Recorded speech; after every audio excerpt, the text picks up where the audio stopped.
Chapter 302. 283. Your own alliance. Solomon saluted at the entrance of the post road and watched Aesop's carriage leave. He did not recognize that the driver in the cloak was Ammon, nor did he know that it was the only god he believed in.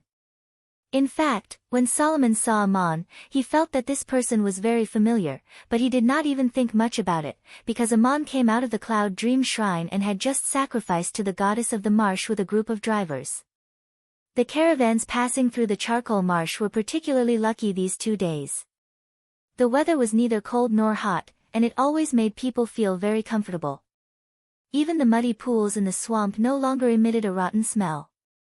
The wild beasts that occasionally appeared in the jungle were now completely gone, and the annoying mosquitoes had also disappeared without a trace. 2 days later, Ammon drove out of the charcoal marsh and came to the place where he captured King Lucier alive. This was the other end of the post road, and now it had developed into a large town. There was a newly built temple of great light in the town, which worshipped the holy fire of light that the people of Boz believed in, and another temple of the marsh goddess. After the fall of Enlil, the Enlil shrines in Hittite were still there. When Hittite was annexed by Boz, Cyrus and later Darius did not force the local people to demolish the Enlil shrines, but the officials of the various provinces built the temple of the holy fire of light, and the object of official sacrifice became the great god of light, Mazda. With the passage of time, Enlil was gradually forgotten, and the Hittite kingdom no longer existed. The new generation under the governance of several new provinces in Boz grew up, and the Enlil shrines in various places were gradually abandoned. Since the Enlil shrines had lost their official status, some people quietly dismantled the stones and took them back to repair their houses and courtyard walls. Today, there were not many Enlil shrines in the former Hittite and Assur that were still intact and had people regularly offering sacrifices to them. There were mainly 3 types of people who offered sacrifices to Enlil. One was the elderly who had devoutly believed in Enlil since childhood, and the other was the young who inherited this faith because of family reasons. As for the third group of people, they did not believe in Enlil or the Anunnaki gods at all, and were just expressing nostalgia or some kind of wish through this way. On the contrary, the 2 temples of the goddess of the marsh, El Mar, still had an endless stream of people offering sacrifices to her. She had become a legendary local god. Ammon did not drive northwest of the former Hittite territory, but all the way south to the seaside. On the left was endless yellow sand, and on the right was a gradually lush grassland. This was the battlefield where he led the Anare legion to fight against the Hittite army of Nannar. Now the army was silent, and the yellow sand on the grassland was still the same. Ammon and Madanzo did not need to rest, but Aesop was just a mortal, and he was very old, so he needed to pay attention to his food and clothing along the way. Although Aesop claimed to be healthy and did not need the special care of the gods, Ammon was like a mortal servant, arranging everything well along the way so that Aesop would not feel tired from the journey. Aesop left his mansion and his fields in the city of Salem to his friends, but he did not return to his hometown empty-handed. He brought his savings, which was a huge sum of money, and his decades of life had made Aesop very rich. As for the water and food needed along the way, they were all carried by Ammon in a spatial artifact, so there was no need for other supplies along the way. When the seemingly ordinary carriage came to the edge of the blue sea, it finally showed its extraordinariness. The 2 horses pulling the carriage subconsciously wanted to stop in front of the waves on the coast, but the coachman snapped his whip, and the horses seemed to be urged by some force and galloped forward again. Aesop lifted the curtain and looked out. The coachman was Ammonius, and no matter what kind of miracle appeared, he was mentally prepared, but at this moment he was still deeply shocked. The carriage galloped over the top of the turbulent waves, and the fresh sea breeze blew over with a slightly salty smell, but it gave people a very comfortable feeling. How many mortals in the world could have such an enjoyment in their lives? Aesop gazed at the sea for a long time, then withdrew his gaze and looked at Ammon's back, his eyes full of indescribable gratitude. There was an even more magical experience to come. After the carriage galloped over the sea, its speed was more than 10 times faster than on land, as if it was being carried by an invisible wind to fly. After an unknown amount of time, a few small dots appeared on the distant horizon, followed by another group of battleships in formation, and Madanzo could already vaguely hear the earth-shattering battle cries. With so many ships gathered together, a large naval battle of unprecedented scale was taking place ahead. Before those battleships could notice the carriage galloping over the sea, Aman shook the reins, and the carriage had already soared into the sky. The horses pulling the carriage galloped, clouds forming under their hooves. Aesop's carriage passed over the battlefield, and what had broken out on the sea was a major naval battle that would decide the final outcome. Looking down from the clouds, the number of Pot's warships clearly exceeded the warships of the Hilton Coalition Army, but the Pot's navy came from various provinces of the Great Empire, the warriors' languages were mixed, and there were too many ships, so the command was not smooth. The warriors of the Hilton Coalition Army were mainly sailors who had been sailing for many years, and their command was unified and dispatched well, and they broke through the ranks of the Pot's warships.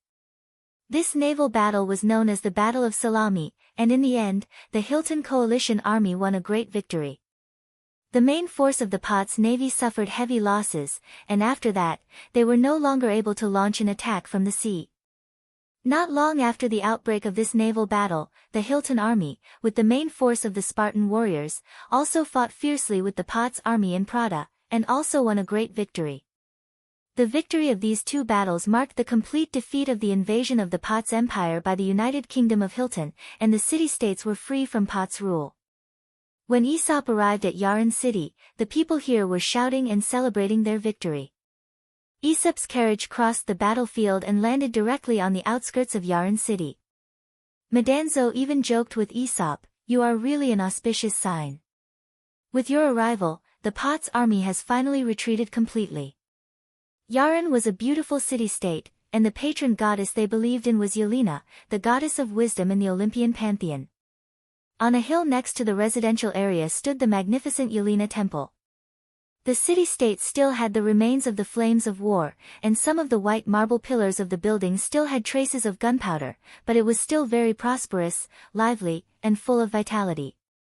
Madanzo said curiously, "I thought I would see a city-state with broken walls everywhere, ravaged by the flames of war. I didn't expect to see such a scene." Aesop laughed and said, "I heard that the Pot's army set fire to Yaran city, and now I know that the rumors are not necessarily true. All the people in Yaran city withdrew at that time. I guess they set fire to a batch of things that they could not take with them. But the damage here is not small either. Don't you see that the walls and many of the buildings are newly built?" Madanzo nodded and said, "Of course I noticed, the small city of Yaran has a lot of manpower, material, and financial resources, and it was able to rebuild the main city to this state in such a short time." Aman, who had been silent all this time, explained, "The city of Yaran also benefited a lot from this war. It was the organizer and leader of the coalition army, and its navy played the most important role. The nearby city-states also attached themselves to it, and Yaran made a lot of money from the war. More city-state alliances are being discussed in the council hall, and Yaran has become the leader of the alliance." When Aesop entered Yaran city to be interrogated, he calmly revealed his identity and did not hide anything. He directly introduced that he was born in the city of Maduri in the Union Kingdom of Hilton, and that his father was a merchant. When he was very young, he followed a merchant ship out to sea and encountered pirates, and was kidnapped by the pirates and sold as a slave, moving to many places on the continent. Later, he gained his freedom and became the governor of Salem in the plains of Duk, and now that he was old, he finally returned to his roots and took out the documents that could prove his identity.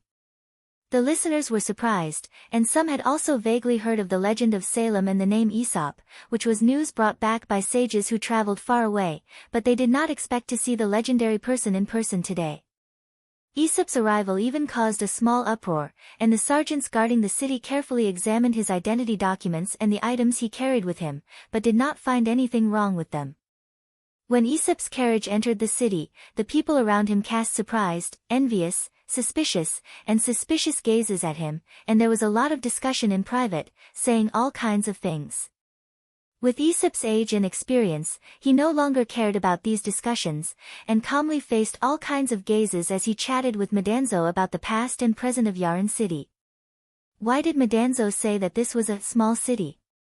This city was certainly not small in the United Kingdom of Helen, but compared to the famous cities on the continent he had seen before, it was indeed not grand or prosperous enough.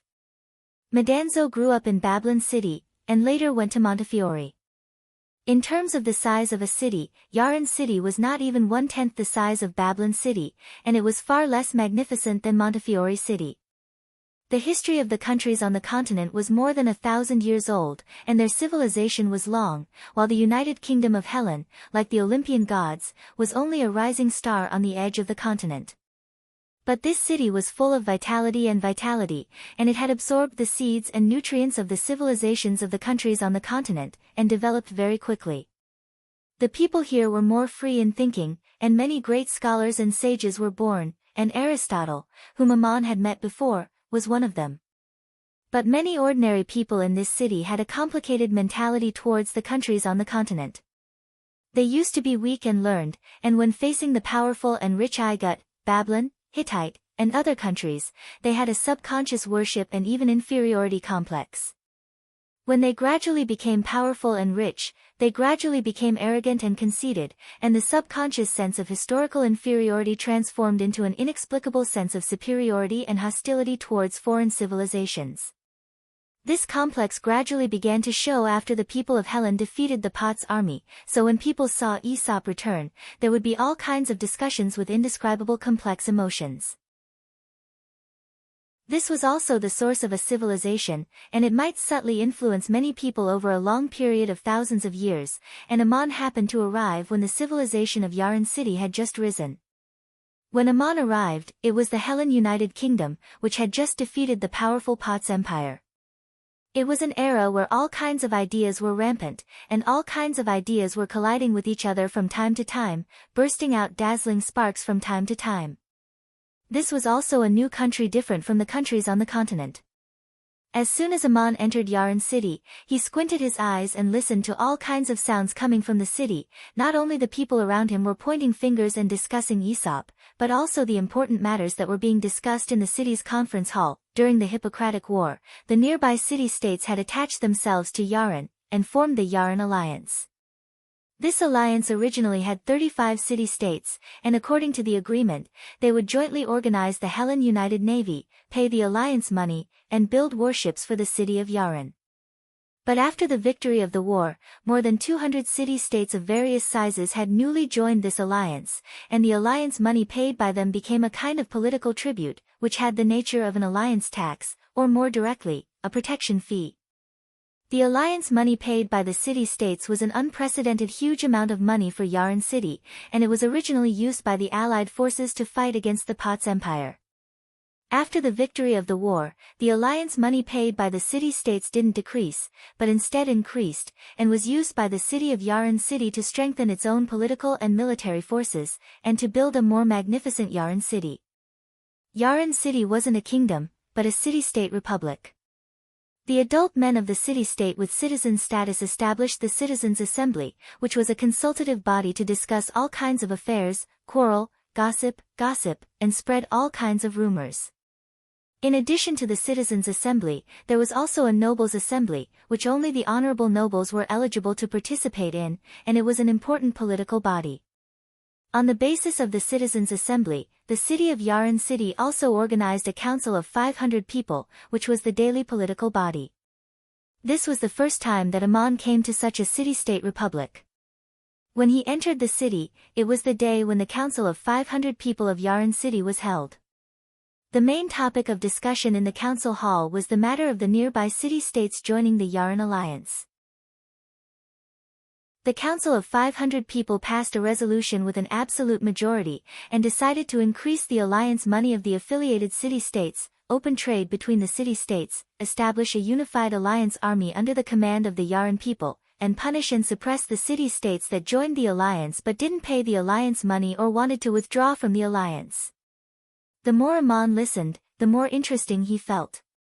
This system implemented by the Yaran people should be more popular and supported by the people than the monarchy of the mainland countries, but the mentality of the people here was very worth pondering. At this time, he also heard the conversation between Madanzo and Aesop, so he explained the recent war wealth of the city of Yarn City. The discussion in the council hall continued. The first topic was about income, and the second topic was about debt. During the Hippocratic War, Yarn had spent a lot of money on building a navy, and the recent reconstruction of the city was also a huge expenditure, so it was necessary to increase the alliance money of the city-states. Now that there was a huge income, it was reasonable to say that the debt of Yarn City should be repaid first. This debt was mainly borrowed from the states outside the Yarn alliance during the war. However, the city of Yarn City did not want to pay it back, because their newly received alliance money needed to build a stronger army, more merchant ships, stronger fortifications, and more magnificent temples. So they thought of a way, which was to let the citizens' assembly vote on whether to repay the debt. If the citizens' assembly decided not to pay, then the city of Yarn City would not pay it back. In layman's terms, it was a vote to repudiate the debt. The reason why the city of Yarn City did not want to repay the debt was also very clear. They borrowed the money for the war, and now they needed more funds to strengthen their strength. The philosophy and behavior of the Yarn people was a kind of protection and care for the surrounding states. This proposal was passed by the council of 500 people, and it was waiting to be submitted to the citizens' assembly for a vote. The third topic of this meeting was still related to finance. Some people believed that there were many wealthy merchants in the city of Yarn City who used various means to evade taxes, and that they needed to be strictly investigated.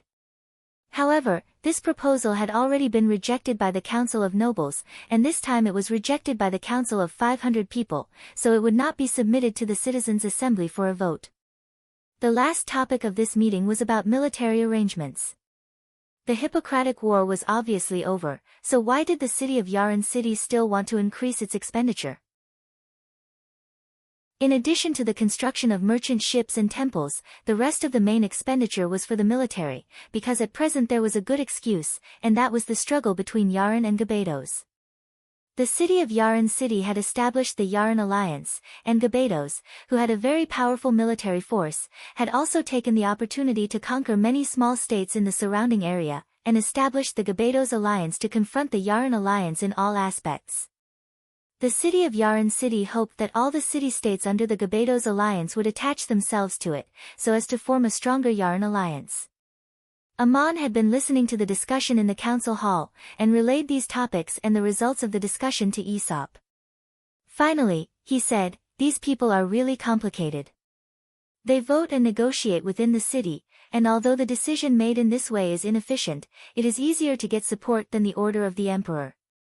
However, they are discussing how to blackmail other city-states, so that the Yarn people can get more wealth, and at the same time, they decide not to pay their debts in this way, and refuse to order a strict investigation of the Yarn merchants who evade taxes in the city-states. You are a citizen of the kingdom of Heaton, what do you think about this?" Aesop smiled bitterly and said, "When I was young, Yarn was a city-state republic like this today. In terms of military strength, it was inferior to Gabados, and in terms of wealth, it seemed to be inferior to my hometown Maduri, but it became strong in this war, and became the leader of the Yarn Alliance. I don't know if you heard it, but a passerby who just passed by accidentally said, 'Yarn is the republic of the Yarn people, the empire of the Heaton people.'" Amon just smiled and said nothing more. He then asked Aesop, "You are the guide, where should I drive this carriage?" Aesop replied, "Go forward, I will show the way, and we will find an inn to stay for a while." Chapter 303. Aesop sighed softly. "I am the only son of my father.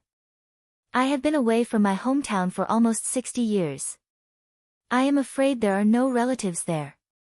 I just want to see my hometown and find the feeling of returning to my roots. My father is a businessman, and he often takes me with him when he goes out. I spent a lot of time in Yaluan City when I was a child. This is the most representative city-state of the Hilton United Kingdom. You might as well stay in Yaluan City for a few more days. There are many situations here that are different from the countries on the continent."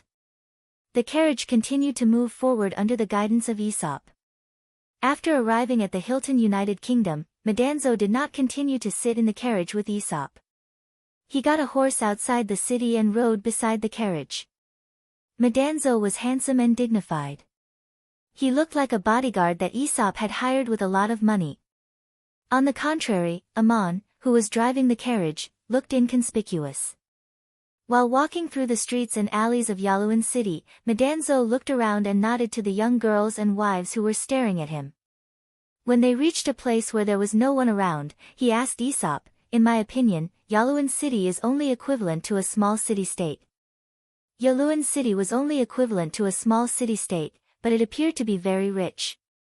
The aristocrats were very leisurely, while the civilians were very busy. According to the discussion of their citizen representatives in the city's conference hall, they attach great importance to trade with the outside world. Not only do they ask the states that have joined the alliance to open trade, but the rich merchants also use various ways to earn the interests of the states.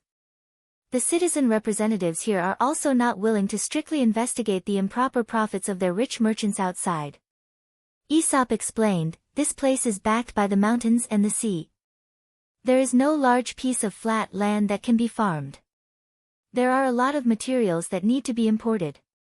Moreover, the rulers here are mostly shrewd merchants, like the people of Tuleng City. They are more willing to engage in higher value work in exchange for more wealth with limited labor. Yaluan is a trade transit station between the kingdom of Bid-Dan and the other countries of the continent. It is a center. Half of the city's own income comes from the profits of maritime trade. Many people here are also very knowledgeable.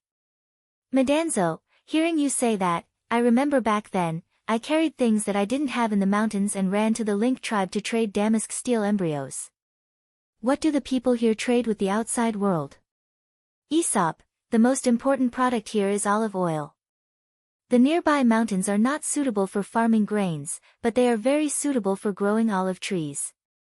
The olive oil produced by Yaluan city is very expensive and is sold all over the continent. The staff in the hands of their city's patron, Yaluan Na, is an olive branch. They also exported wine, pottery, and marble. They also mined for silver and minted silver coins and all kinds of handicrafts. As for the other goods on the continent, including Igut's papyrus, spices, Hittite, and Babylon's wood, cloth, and all kinds of grains, they import them not only for their own use but also for resale to the other cities for profit. In this city, some people are very leisurely, chatting every day in the shrine square, while others are very busy, often sailing on the sea, trading in the trading houses. Ammon, who had been squinting his eyes all this time, spoke again, "I saw the seaside outside the city. There were people with stones in their mouths, talking incessantly to the empty sea. They were not praying, but calling and encouraging something. They did not have a clear belief, preaching irrelevant or contradictory theories." Ammon used detection magic to see the scene in the distance outside the city. Aesop smiled and explained, "Those are orators and sophists. They are training their tongues." Madanzo asked, "What are they doing this for?" Aesop replied, "In a city like this, to be able to preach a variety of views and be accepted by the people is one of the most important skills. Didn't you hear the discussions in the city council? Sometimes whether a proposal is passed or not depends not entirely on the proposal itself, but on who and how to preach it. Merchants often hire professional orators to put forward proposals that benefit them, so some people think that oratory and sophistry is one of the greatest skills in the world." Ammon asked with interest, "This is indeed a very interesting place. Apart from the orators, who do you think is the most unique person in the city?" Aesop replied, "There are sages and wise men. The so-called sages are not necessarily wise, but they like to ask all kinds of questions and try to answer them. They also travel to different places to learn all kinds of knowledge. The so-called wise men are not necessarily full of wisdom, but they are good at questioning and questioning, trying to refute any known knowledge. These people often gather in the shrine square, preaching to passers-by or asking questions to the people. That is the most lively place in Yeren." Ammon smiled, "Successful sages and wise men should also be outstanding orators. To be able to clearly present the thoughts of the soul, allowing the listener to understand the deep thoughts, is also a kind of achievement.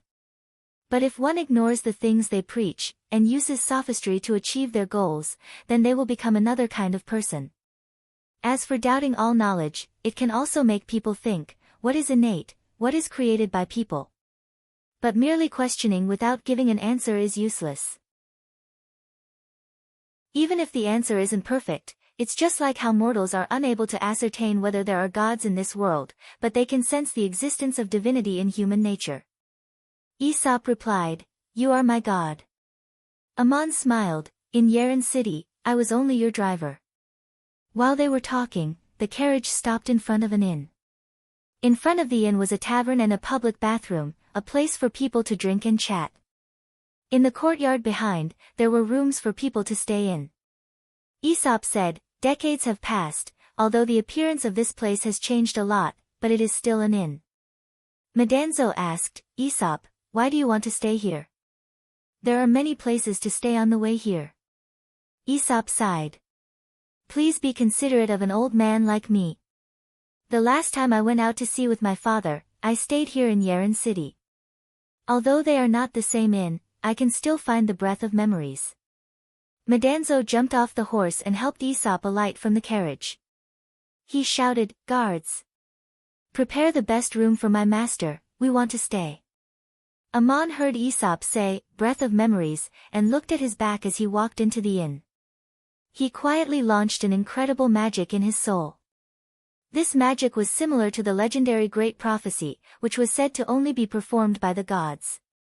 And the supreme mages on earth could barely see the mystery of it. It was one of the highest realms of message magic, the tracing magic. He saw a scene in his soul. Aesop became only 16 years old, overlapping with the back of Aesop in front of him. He walked into another inn with his father, which was in the same place now. Aesop was very rich and could afford to live in the best room. He also had majestic guards and honest and capable coachmen with him. He looked like an old nouveau riche who had returned from an adventure on the continent. The innkeeper's attitude was very respectful. He always greeted them with a smile, but in addition to envy, there was also a little jealousy and even disdain in his heart. The people around saw Aesop more or less had the same mentality. Ammon felt it clearly, and Aesop himself probably also understood it very well. But the old man was calm. The three of them settled down in Yaluan City. It was an ordinary place, and there was nothing special about it. Ammon had specifically told Madanzo that this was the realm of the Olympian gods. Although he had not made any explicit agreement with Zeus, it was tantamount to entering someone else's oracle without permission. In order to abide by the agreement between the various divine branches and not cause any unexpected conflicts, he wouldn't show any miracles or use any divine power here. Moreover, Madanzo also had to be careful not to act as a divine envoy. Did Zeus and the Olympian gods know that Ammon had come to Yeren? Ammon couldn't be sure because he didn't feel like he was being watched or locked on. He was also a Lord God, so he knew very well that if the masses behaved in a normal manner, they would not attract the special attention of the gods in the divine territory. He had come here only to hear, to see, to feel it, as an ordinary coachman. The next day, Ammon came to the famous temple square of Yaluan, which was located in the high city of Yaluan. The reason why it was called the high city was because there were 3 hills here, and its geographical position was relatively high, overlooking the port by the sea. On the top of the hill in the middle stood the famous Virgin Temple, which was dedicated to the patron goddess of Yaluan City, Yelena. She was the goddess of wisdom, goddess of war, and goddess of virgins in the Olympian pantheon. Ammon didn't want to enter the temple and attract the attention of the gods, so he just stood in the square and looked into the distance. He couldn't help but nod in admiration. The outline of the magnificent marble building couldn't be seen in a straight line. The 4 walls were slightly curved, and all the pillars were slightly curved inwards. Although the huge stone building was very heavy, it looked light and agile. The temple building was also the crystallization of people's wisdom. As Ammon was looking into the distance in the square, someone suddenly came over and asked, "Are you a foreigner?" Ammon nodded and replied, "Yes, I'm a foreign driver." This person didn't come to question Ammon's identity, but seemed to be looking for someone to talk to. He then asked, "You're looking at the temple, may I ask if you believe in the gods?" This question made it hard for Aman to answer, so he could only smile and said, "I'm sensing my soul. When I do, I can witness the existence of the gods." At this time, there was already a group of people in twos and threes watching the show. The person continued to ask, "Oh, how did you witness the existence of the gods? Did you see the statues in the temple, or did you hear the voices of the gods? Have you seen the gods themselves? Even if you heard their voices, how do you know that it wasn't an illusion? Even if you saw someone who claimed to be the gods, how do you prove that they are the gods?" Aman frowned slightly. The atmosphere here was rather open. There were actually people openly questioning the existence of the gods in the plaza of the shrine, and casually asking a question to a stranger on the side of the road. There were even people waiting to watch the show. Aman asked, "Then do you believe that the gods in the temple exist?" The person replied, "This question is too complicated, and the lifespan of humans is too short. I can't be sure if there are gods in this world." Aman asked again, "Then why are you asking me this question? Are you hoping to get an answer from me?" Seeing that more people had gathered around, the person became spirited. He spread his arms wide and said loudly, "Passers-by, I'm just asking a question. What yardstick do we use to measure everything in this world? Is it the will of the gods? No. Whether something is right or wrong, good or bad, it all depends on the desires and needs of people. Isn't that what you think in your heart?" Some of the onlookers nodded in agreement, but the person changed the topic and said, "Then do you think that your desires and needs should be correct? Does the truth exist? People of Yaluan City, the truth of the world is not decided by a referendum or by counting the number of people. If you believe in the former point of view, can you vote in the Citizens' Assembly to decide whether the gods exist or not?" The person raised two arguments in succession, and some of the spectators were already dumbfounded by the questions. Aman replied with a smile, "The temple stands here, and the people here have already expressed their choice in their own way. Since you want to discuss the topic of existence today, you might as well ask your question. In fact, what you want to ask is if the gods exist, what kind of existence should they be? To be honest, this is the first time I've encountered such a debate. May I ask for your name?" The person replied with his chest puffed out, "My name is Parmenides." "Foreigner, could it be that you are also a traveling sage? Please answer another question for me. Can you tell me what doesn't exist? Can you describe things that are beyond the realm of thought and perception? When you think of something and use words to say it, there must be a corresponding thing.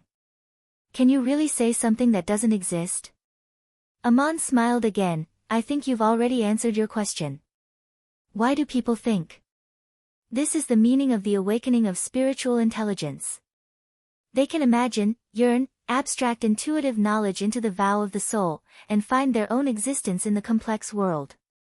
One of the answers to this question is the gods you mentioned. Although you have been questioning the gods, you are also hypothesizing them." Parmenides couldn't help but blink. He often pulled people to debate in the square, but he didn't expect this inconspicuous foreign driver to have such a response. Aman looked at him, and his eyes passed through Parmenides' figure and looked at the whole square. He quietly cast a tracing magic again, and as if witnessing the flow of time in his soul, he saw the breath of memory in the square. Countless people were talking about all kinds of topics here. Finally, the god's eyes stopped at a certain scene. It was a few decades ago, when an old man stopped a passerby in the same place and asked a question. The old man was bloated and wore a stained robe, but his muscles and blood vessels were abnormally strong. He turned out to be a supreme warrior. His hair was messy, and he had a bulbous nose. He didn't look very handsome, and he wore thin clothes on a cold day, but he didn't feel cold at all. He asked the passerby, "Do people have souls? If they do, can they be immortal? If they can be immortal, then what kind of existence is an immortal soul? Why can people have an immortal soul, and why do people refuse to recognize it? What is the difference between one olive and another olive? Why is one cat not another cat? If your answer is that the color and pattern of the fur are different, then what is the cause of this difference? Honorable Lord, under your robe, what is the difference between your flesh and blood and the passing driver? If you both go to a faraway place that no one knows, or your parents exchange babies at birth, how can you prove that you are nobler than him? Please answer another question, what is noble in this world? Aman activated his magic and saw the scene in his memory. With a smile on his face, he asked a series of questions that the old man had asked, wanting to see how Parmenides, who was standing in the same position in the square, would react. Parmenides's expression changed, and he suddenly asked, "Who are you? Are you also from Plato Academy?" A frightened voice in the crowd shouted, "Oh my God, Socrates, he's been possessed by the soul of Socrates." For some reason, the crowd suddenly dispersed, and in front of Aman was a surprised Parmenides. Aman smiled and asked again, "Let's go back to your question. If I said I was a god, would you believe me?" Parmenides let out a long sigh, as if he had calmed down, and asked, "Does it matter whether I believe you or not?"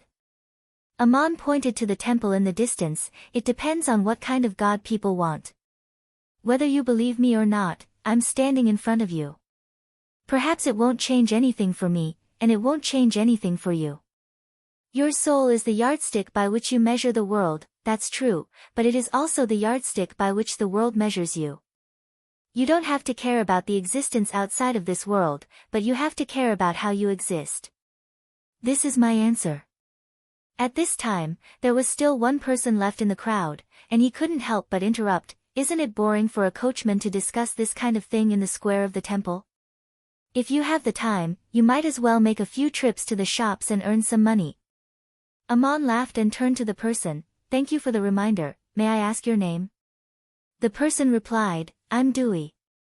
I just want to remind you that all the knowledge people have is only for the sake of dealing with their own situations. From your words, you should be a smart person. Instead of thinking about these boring questions, it's better to improve your own situation." When Parmenides heard someone else take over, he turned to Dewey and said, "From your point of view, the existence of gods is meaningless. People only live in their own perception and situation. For example, if this coachman claims to be a god, if he isn't your god, then he doesn't exist. If he can give you the miracle you want, then he is a god, right?" Chapter 304. He took a few steps forward and stared at Dewey. "Since you have such an opinion, it proves that you can think. Then what is the point of your thinking? A stone doesn't need to eat or earn money. What is the difference between you and it? Why do you find it fun to stand here and listen to other people's discussions?" When Aman saw this, he quickly stepped forward and pulled Parmenides back. "So I was just talking about Socrates. I've heard of this name. You asked me if I was from Plato Academy. Can I ask you about another sage from Plato Academy? His name is Aristotle." Parmenides replied, "Oh, he's no longer in Yaluan. I heard he's a court teacher in the kingdom of Macedonia. It's very far from here." As he spoke, he wanted to chase after Dewey, who was about to leave, and Aman took the opportunity to disappear into the crowd in the plaza. The next day, Aesop said to Aman, "My God, the Yalans also like to watch all kinds of plays. Mortals perform stories of the gods on the stage. This is different from the acrobatics of other countries in the continent. If this kind of performance was performed in Igut or Hittite, it might be considered blasphemy. But the Yalans love to watch it." Aman was very interested. "Oh. I also heard yesterday that there is a special theater here. People put on costumes and perform stories of the gods and mortals. How did it first come about?" Aesop replied, "The earliest ones came from the discussions of the people in the temple plaza. Clever actors and actresses turned the topics about the gods they heard in the temple plaza into a play for passers-by to see. As a result, it was very popular. Later, there were sages who wrote plays for the actors and actresses to perform in the theater. This is one of the most popular forms of entertainment in Yaluan." Metatro interrupted, "I went out for a walk yesterday. I heard that there are 3 playwrights whose plays are the most famous. They write tragedies that earn men's breaths and women's tears. I want to see them too. Aman nodded and said, "That's good. Let's go watch the play together. I have never seen such a performance, and no other city has ever seen such a theater." Aesop was the master, sitting in the carriage. Medanzo was the bodyguard, riding a horse and following the carriage in an awe-inspiring manner. Aman was still the inconspicuous coachman, driving the carriage to the busiest theater in Yaluan city. Aesop asked for the best seat. Today's show was Prometheus. At the beginning of the show, a group of artists on the stage should be playing the role of God's messengers, singing poems praising the gods. This scene was no different from the scene of the various countries praising the gods in the heaven's core continent, but ordinary people replaced the identity of the gods' messengers on the stage. Aman just watched with a smile on his face. After a while, he gradually became entranced, because the god appeared. This was the story of the birth of the Olympus divine clan. According to Aman's understanding of the Olympus divine clan, Zeus had fused with the divine kingdoms of the original gods and created the Olympus divine kingdom. This process was also accompanied by a war of the gods. The difference from the war of the gods in Anunnaki was that Zeus sought to prove a higher achievement than the god of creation. The legends of the human world were expressed in a way that people could understand, but in Aman's view, Prometheus was a god on the losing side in the war of the gods, and also the opponent of Zeus. In the myths and legends of the human world, it was vaguely hinted that he had achievements equivalent to or higher than the god of creation, which surprised Aman. Because in the story, Prometheus mixed soil with river water and molded it into the shape of a human according to the image of the gods. The goddess of wisdom, Yelena, gave the soil a body and a soul that could think, and so there was the first man. This coincided with the background, that is, the first god of creation of the Olympian gods was not Zeus. Generally, in the myths of various places, the so-called creator was the first god of creation, and Prometheus was just a representative name. The next story on the stage was the interpretation of the human world, and it was more interesting. As a god, Prometheus was biased towards humans, and did not hesitate to deceive the gods for the sake of humans. This angered Zeus, and Zeus decided not to give the fire to the human world. But Prometheus violated the decision of the Lord of the gods, and used a stick of incense to steal the fire from the sky, and brought it to the human world. Seeing this, Aman couldn't help but smile. He remembered the cave-dweller tribe of Link, where there was an undying fire in a large cave to worship the gods. He also remembered the holy fire of light that the Potsdam Empire worshipped. These were all related to the most primitive gods and the origin of religion. Fire symbolized light, warmth, protection, and hope, and was also the beginning of human wisdom from ignorance. In the myths and legends of various places, it was the gods who created the human world, and gave them light and warmth, and the situation here was no exception. But the playwright of Yelan City adapted the structure of the myth, and the fire became the fuse of the conflict between humans and gods, which was the so-called name and the true language in Igut's myth. The name referred to the achievement of the gods, and the true language referred to the method of achieving this achievement. For mortals, it was the secret to becoming a god, and Aman's personal experience confirmed this process. The name referred to the achievement of the gods, and the language referred to the method of achieving this achievement. For mortals, it was the secret to becoming a god, and Aman's personal experience confirmed this process. It seemed to imply that Prometheus wanted to tell the world the secret to becoming a god, and Zeus did not want the guidance of the Lord of Origin power to be made public. It seemed to imply that Prometheus wanted to tell the world the secret to becoming a god, and that Zeus did not want the guidance of the Lord of Origin power to be made public. Whether such a thing really happened, Aman was not sure. He did not know much about the internal secrets of the Olympian gods, and the stage was just a play of the human world. He could not help but ask Aesop, if someone could write such a play, it means that the legend has been passed down for a long time. According to the legend that you know, what kind of god was Prometheus? Aesop frowned and replied, when I was a child, I heard a long time ago that Prometheus was a sinner among the gods. This man used tricks to deceive the gods, so he was punished by Zeus and imprisoned forever in chains. And in the play we see, it is clear that the myth has been reinterpreted, and the god has been given another form, and the legend has been given another kind of relief. Aman was slightly moved and said, "Sinner. The story of this play should have the earliest origin. Such a god should belong to the defeated side of the ancient Olympian gods. The human that Prometheus created is also an allusion to the believers of the defeated god, like my ancestors and the people of Duk." Medanzo touched his nose and said, "Now that you mention it, it really does look like it. If it was not the Olympian myth but the Anunnaki myth, I would have thought it was an allusion to the story of Duk.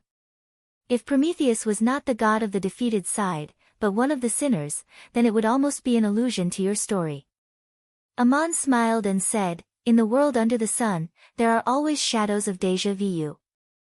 This play made you think of me, but it does not have to be me, it is just a story made up by a sage. I am just curious, why did the person who wrote this play want to incorporate a new legend on the continent and change the myth?" Aman was asking a question, and Aesop replied, "Although the myth has the shadow of the gods, people only pass it on in the way they understand it, and in the process add their own wishes. Many of the stories I have told are the same. The person who wrote this play has never seen Zeus, but he has seen all kinds of people in the world. Those who try to resist but are unable to resist the authority become the father of the gods in the myth, and their wishes become the actions of Prometheus." Medanzo also replied, "People have awe and longing in their hearts, which makes them imagine the gods, and their anger and dissatisfaction with the world also makes them question the gods. People desire to have the same power and freedom as the gods, and sometimes, a neighbor that they cannot afford to offend can also become Zeus in the play." Aman did not comment and continued to watch the play. The following play made him think of the people of Duk and the thousands of years of suffering they had endured. On the stage, the humans were punished by Zeus. The Olympian gods created a charming and lovely girl named Pandora, who came to the world with a magic box to tempt Epimetheus' brother Epimetheus. The tempted Epimetheus opened the box, and all kinds of plagues and disasters flew out of the box. At the bottom of the box was hope, but Pandora closed it and left it in the box. Seeing this, Aman asked again, "What's with this box?" That box was just a story made up by a dramatist, but Aman's question clearly had another meaning. Medanzo replied, "People revere the gods and fear the unknown, so they pray to the gods in their hearts for hope. People are dissatisfied with their situation, so they hate the gods who brought it all. Hope and disasters become the symbols of the gods, containing both prayer and fear." Aesop replied, "This is a protest that can be seen everywhere in the world, such as the hatred of tyrants. It also contains the ultimate goal of the protest, which is to stay in the unopened magic box." Aman did not speak again, and the next person to be punished on the stage was Prometheus himself. Zeus ordered the oracles to chain Prometheus to the precipice of the Caucasus Mountains, where 13 generations of people lived. He suffered from hunger and cold, and an eagle pecked at his internal organs every day. His wounds healed immediately, and he endured endless torment. There was a fruit tree on the cliff, and the branches of the delicious fruit hung in front of Prometheus' eyes. When he tried to open his mouth to eat, a gust of wind would blow the branches away. This time Aman did not speak, but Aesop muttered to himself, "Hope is right in front of you, visible, but never attainable." Gradually, the play came to an end, and the moment of liberation came. A demigod, the son of the gods, the mighty demigod Heracles, passed by the Caucasus Mountains.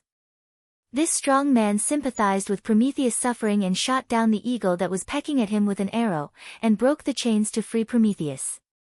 In the end, Prometheus and Zeus ended their confrontation and finally made peace, but Zeus still asked Prometheus to wear an iron ring, which was chained to a rock on the cliff, symbolizing that he was still chained to the Caucasus Mountains. Seeing this, Medanzo muttered to himself, "The person who wrote this play did not understand the existence of demigods, so he understood demigods as the descendants of gods and humans." Aesop asked, "Is there really a strong man like Heracles in the human world?" Medanzo replied, "Of course there is. I've seen one, for example, Enkidu." Aman did not say anything more. After the performance was over, he said to Aesop, "Well, it's really worth watching. Come back tomorrow. The next day, Amon came to the theater again. He did not sit in the best seats with Aesop and Medanzo, but as an ordinary coachman, he mingled with a group of people in coarse linen clothes in the most crowded auditorium to watch the play. Yesterday's play surprised Amon, but today's play shocked the god. It was called King Oedipus, and it was a thrilling story with ups and downs. On yesterday's stage, the gods appeared directly, but in today's play, the gods were only looming shadows, and only showed their existence through oracles. The story took place in the kingdom of the human world. At the beginning of the play, the stage was also a familiar scene that had happened in many countries on the continent. A plague broke out in a city called Thebai. King Oedipus ordered the priests to pray in the temple of Apollo, praying for the help and salvation of the gods, and to guide the people through the disaster. Apollo was the Olympian god of light and youth, and also the patron god of the city. On the wall of the temple of Apollo, there was a famous inscription, "Know thyself." Apollo gave an oracle to the city of Thebai, "Find out the sinner hiding in the city, punish the murderer of the king, and the plague will be eliminated."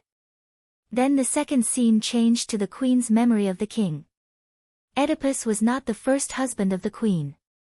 The late king of the city had been killed by a strongman while he was away, and the son of the late king had been abandoned 3 days after his birth. The kingdom was left without an heir. Why did the king abandon his son?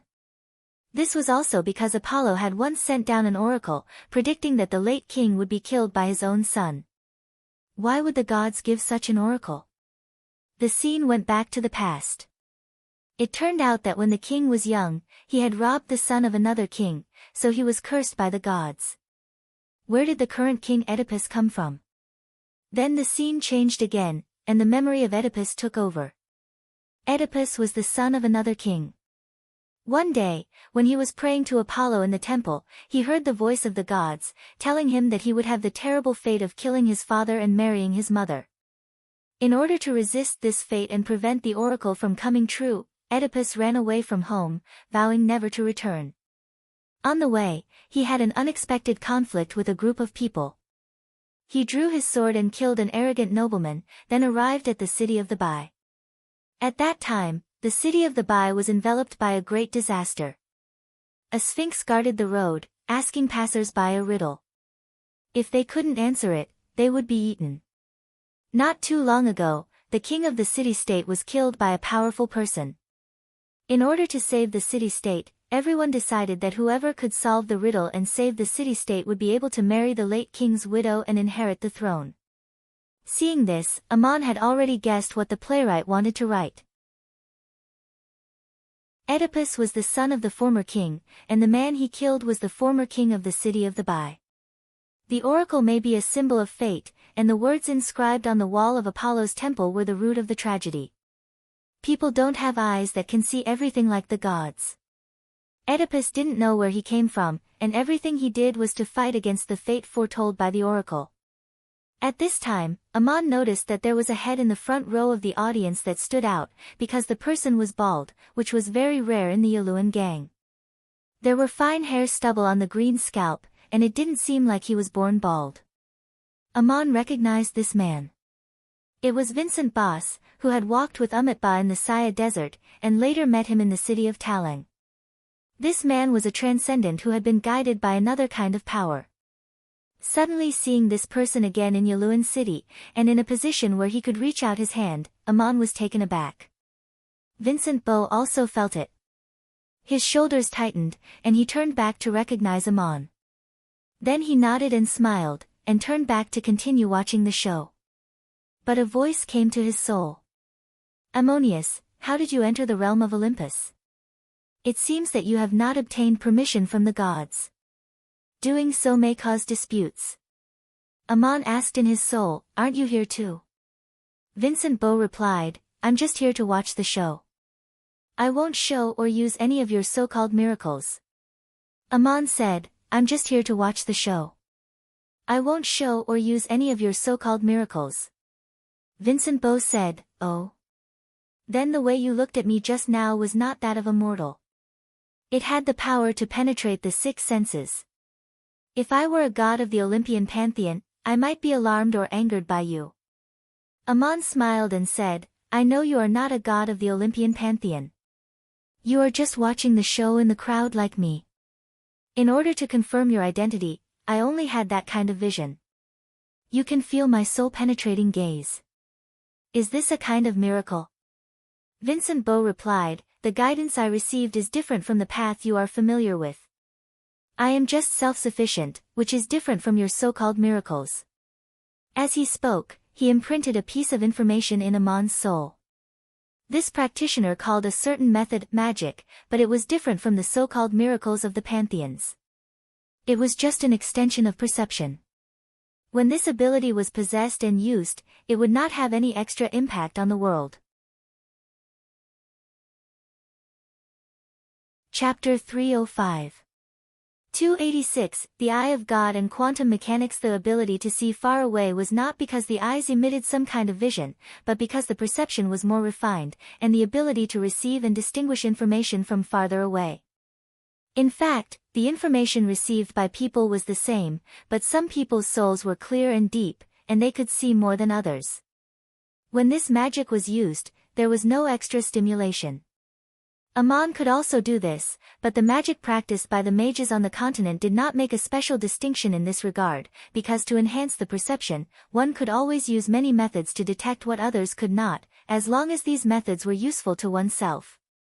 For example, by using elemental disturbances, one could perceive things that had not yet been discovered.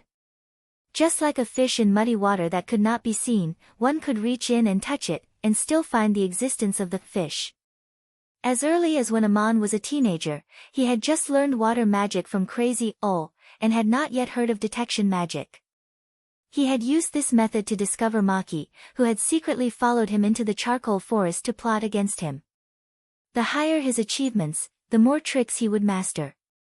For example, when using detection magic to lock onto a target, the best way was to disturb the aura of the target's environment, so that the target was always in a state of being perceived.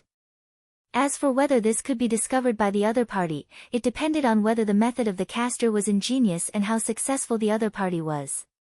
In the minds of many mages, oracles, and even gods on the continent, as long as one's realm was higher than that of the person being detected, and the method was more ingenious, it did not matter whether one disturbed the other party's environment or not. However, Vincent Bevis pointed out that the difference between the seemingly similar methods was in touching or not touching the observable object. No matter how ingenious the method was, and whether the other party could detect it or not, as long as there was active interference, it would affect the result of observation. Aman suddenly realized why Vincent Bevis wanted to talk to him about the difference between magic and miracles. He was secretly referring to the play that was being performed on the stage. Because Apollo had sent down an oracle saying that the former king of the city of Thebe would be killed by his own son, so the former king abandoned his youngest son in order to escape the fate that the oracle implied. The oracle was predicting a result, but the oracle itself was the cause of King Thebe's abandonment of his son. Fortunately, the baby did not die and was adopted by the king and his wife in another city. He was Oedipus. Oedipus also heard the oracle of Apollo, that he would kill his father and marry his mother. In the same way, the oracle not only predicted the outcome, but also became the reason for everything to happen. It was because of this oracle that Oedipus left home and came to the city of Thebes. Vincent Bosch actually explained the meaning of the so-called oracle in the play. The gods are watching Oedipus and prophesying his fate, but the oracles themselves are both cause and effect, forming part of the tragedy. What caused the tragedy of Oedipus? Not only were the prophecies of the gods who paid attention to the human world pushing forward, but there were also the struggles and choices of the people interacting with it. Aman understood that Vincent Bosch was on the stage, but he brought the topic back to the means of perception and asked in the soul, sometimes the purpose of detection is not to observe, but to discover, and it does not matter whether you are discovered by the other party or not. Large-scale disturbances of the atmosphere and the environment have always been the best means of breaking all kinds of stealth magic and revealing the hidden person. You can't say that this method is useless, but how do you evaluate this kind of stimulation? Vincent Bosch replied in the soul, it depends, are you watching the play or acting? Aman could not help but smile. Vincent Bosch's answer was very clever, and he had pointed out the most essential difference between two seemingly unnecessary means. Vincent Bosch's words also carried a message of magic, focusing on the concept of cause and effect. When the gods came to the human world, the way they looked at the people directly led to whether the gods themselves were involved in the cause and effect of the human world. What was cause and effect? It was to be in it. There was no difference in the means themselves, the only difference was whether the gods were involved or not. If the gods chose to participate, then in this matter, they were not transcendents. Vincent Bosch's reasoning was very simple, but when analyzed carefully, it was profound. Amon nodded and smiled. I understand what you mean. If the gods are in the cause and effect of the human world, they do not have to be regarded as gods. So when some gods do certain things, they are not transcendent existences. At this time, the gods are also people. Vincent Bosch continued to watch the play, and in his heart, he was also thinking about Amon's words. But Amon's soul was touched, and he suddenly thought of another person, the fallen Faust. In Faust's tragedy, Amon actually played a similar role as Apollo on the stage. But Amon had his own purpose, and at the time, he was personally involved in the matter. In fact, when he assassinated Emperor Hinnock, he also faced the risk of dying. It was not that what he did was right or wrong, but the difference between the gods entering and leaving the world. Vincent Bosch in front of him was not better than Amon in terms of realm, but from another path of seeking confirmation, he gave Amon some kind of inspiration and collision of thinking. Amon couldn't help but sigh. In the myths of all over the continent, there are legends that the gods created human beings in their own image. Therefore, some people believe that human nature contains divinity, and a holy soul can bloom the glory of divinity. But in fact, it is people who create gods themselves, so there are statues in the temples. Some people seek the path of transcendence, so there are gods in immortality. This is the human nature of divinity. I have witnessed a wise and holy soul in the world. Although she did not transcend eternal life, she was already a god on earth.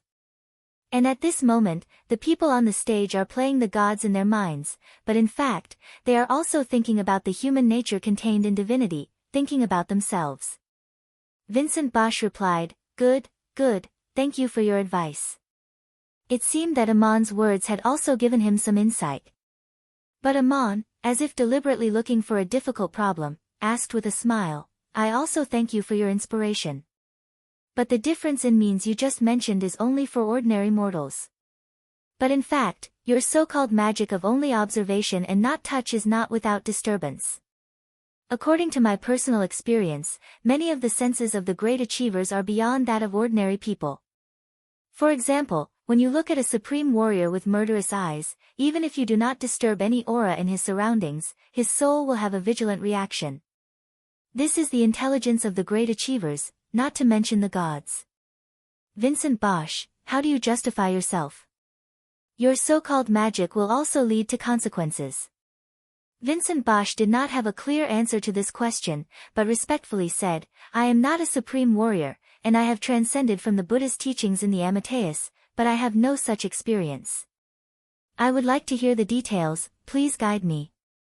Amon smiled and said, Not necessarily guidance, it is just mutual verification. As you said, will the magic of the great achievers cause the spiritual response? It is only a matter of whether your heart moves.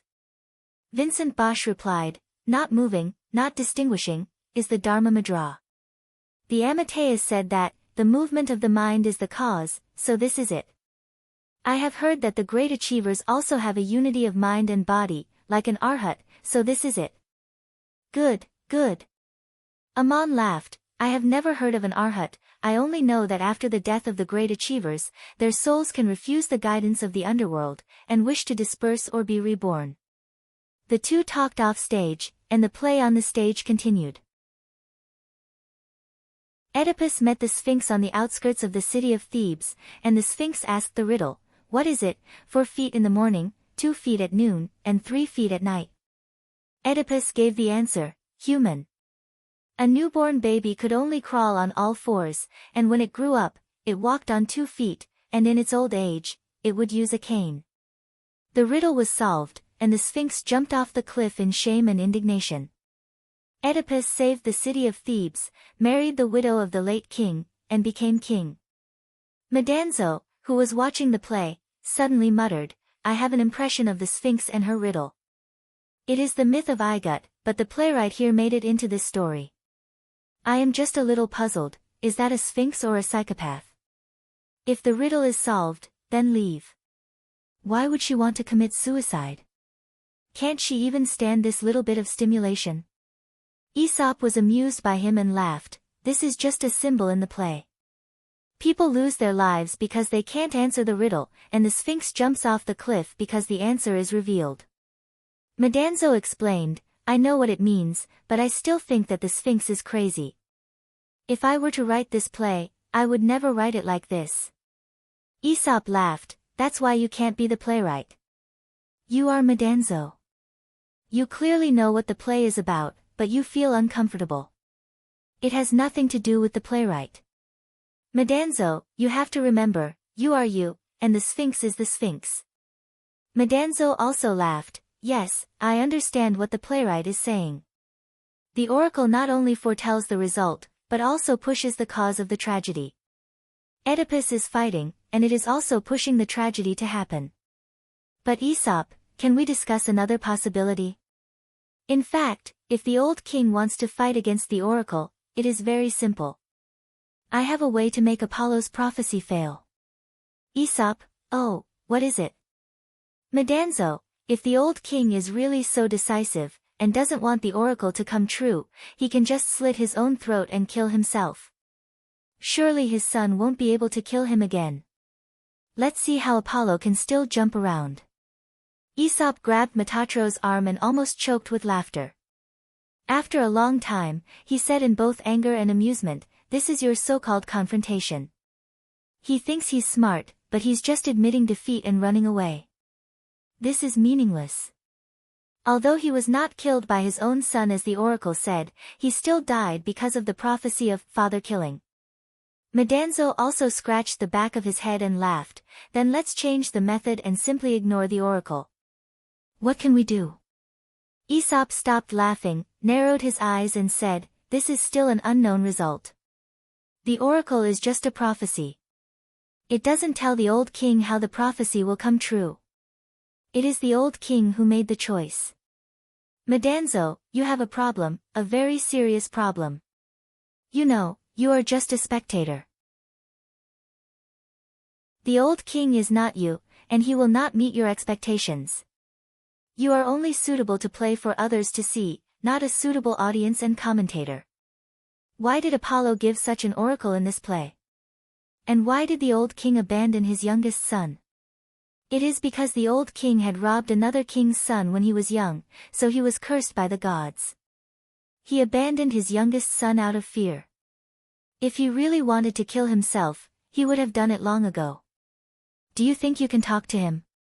If someone else said this to Medanzo, Medanzo might be angry, but Aesop and Medanzo were old friends for decades, so Medanzo just laughed. Ammon in the audience also heard the conversation between the two, and he could not help but smile bitterly. As a 9th-level divine emissary, Metatro's magic power was not inferior to that of the others, but Ammon knew very well that this disciple of his would probably be the last one to transcend eternal life among all the disciples in the Garden of Eden, if he could be so lucky. The play on the stage gradually reached its climax. Oedipus finally learned that the parents who raised him were not his biological parents, and that the person he killed on the way was the former king of the city of Thebai, his biological father. After all the truth was revealed, the queen committed suicide. Oedipus took 2 gold pins from the queen's body and stabbed himself blind. The actor on the stage shouted, I did not know who I was, but Apollo knew. Those who caused all this, including the gods, they knew. At the same time that Oedipus stabbed his eyes, he also saw the answer. Just like the words on the wall of the temple of Apollo, he knew who he was.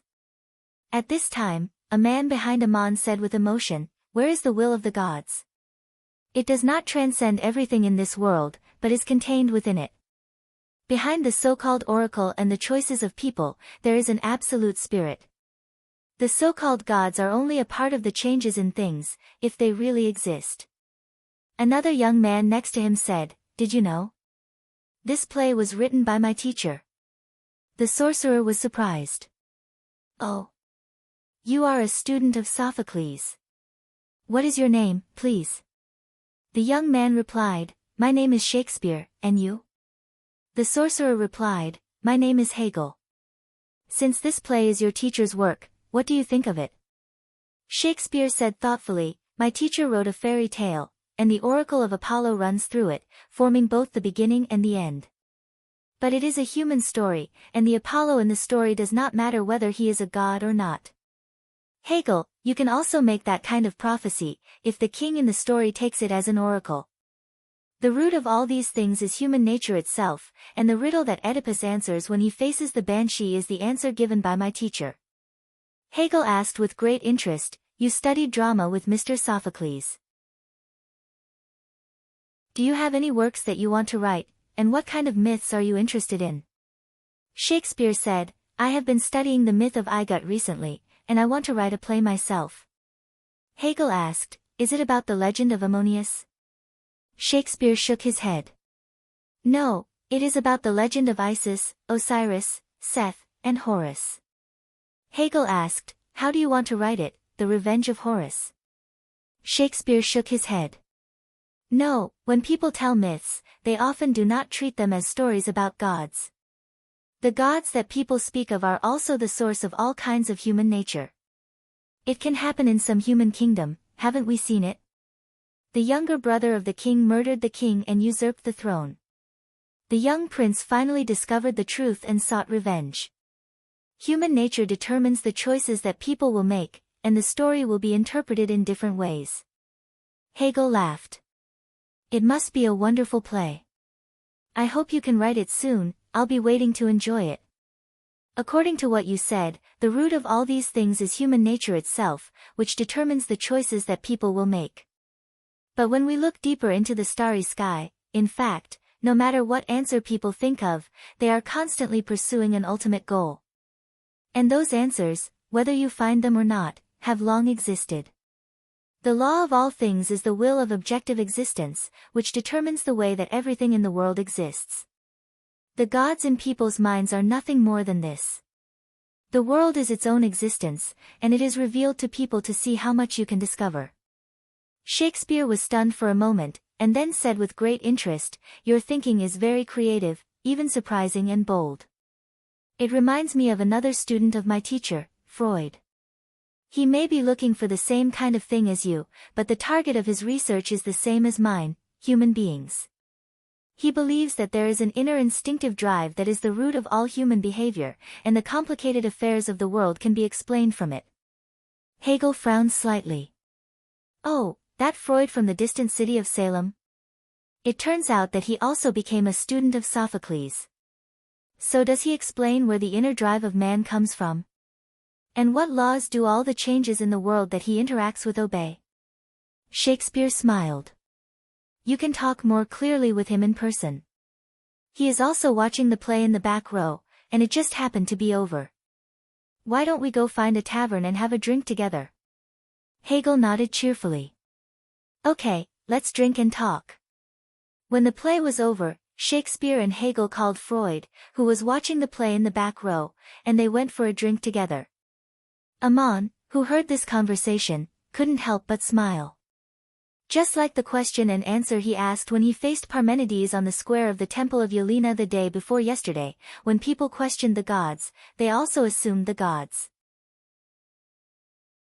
They questioned the existence of the gods, and at the same time, they were also thinking about their own existence. Chapter 306. The next day, Ammon came to the theater again. In the same position, he saw Vincent again.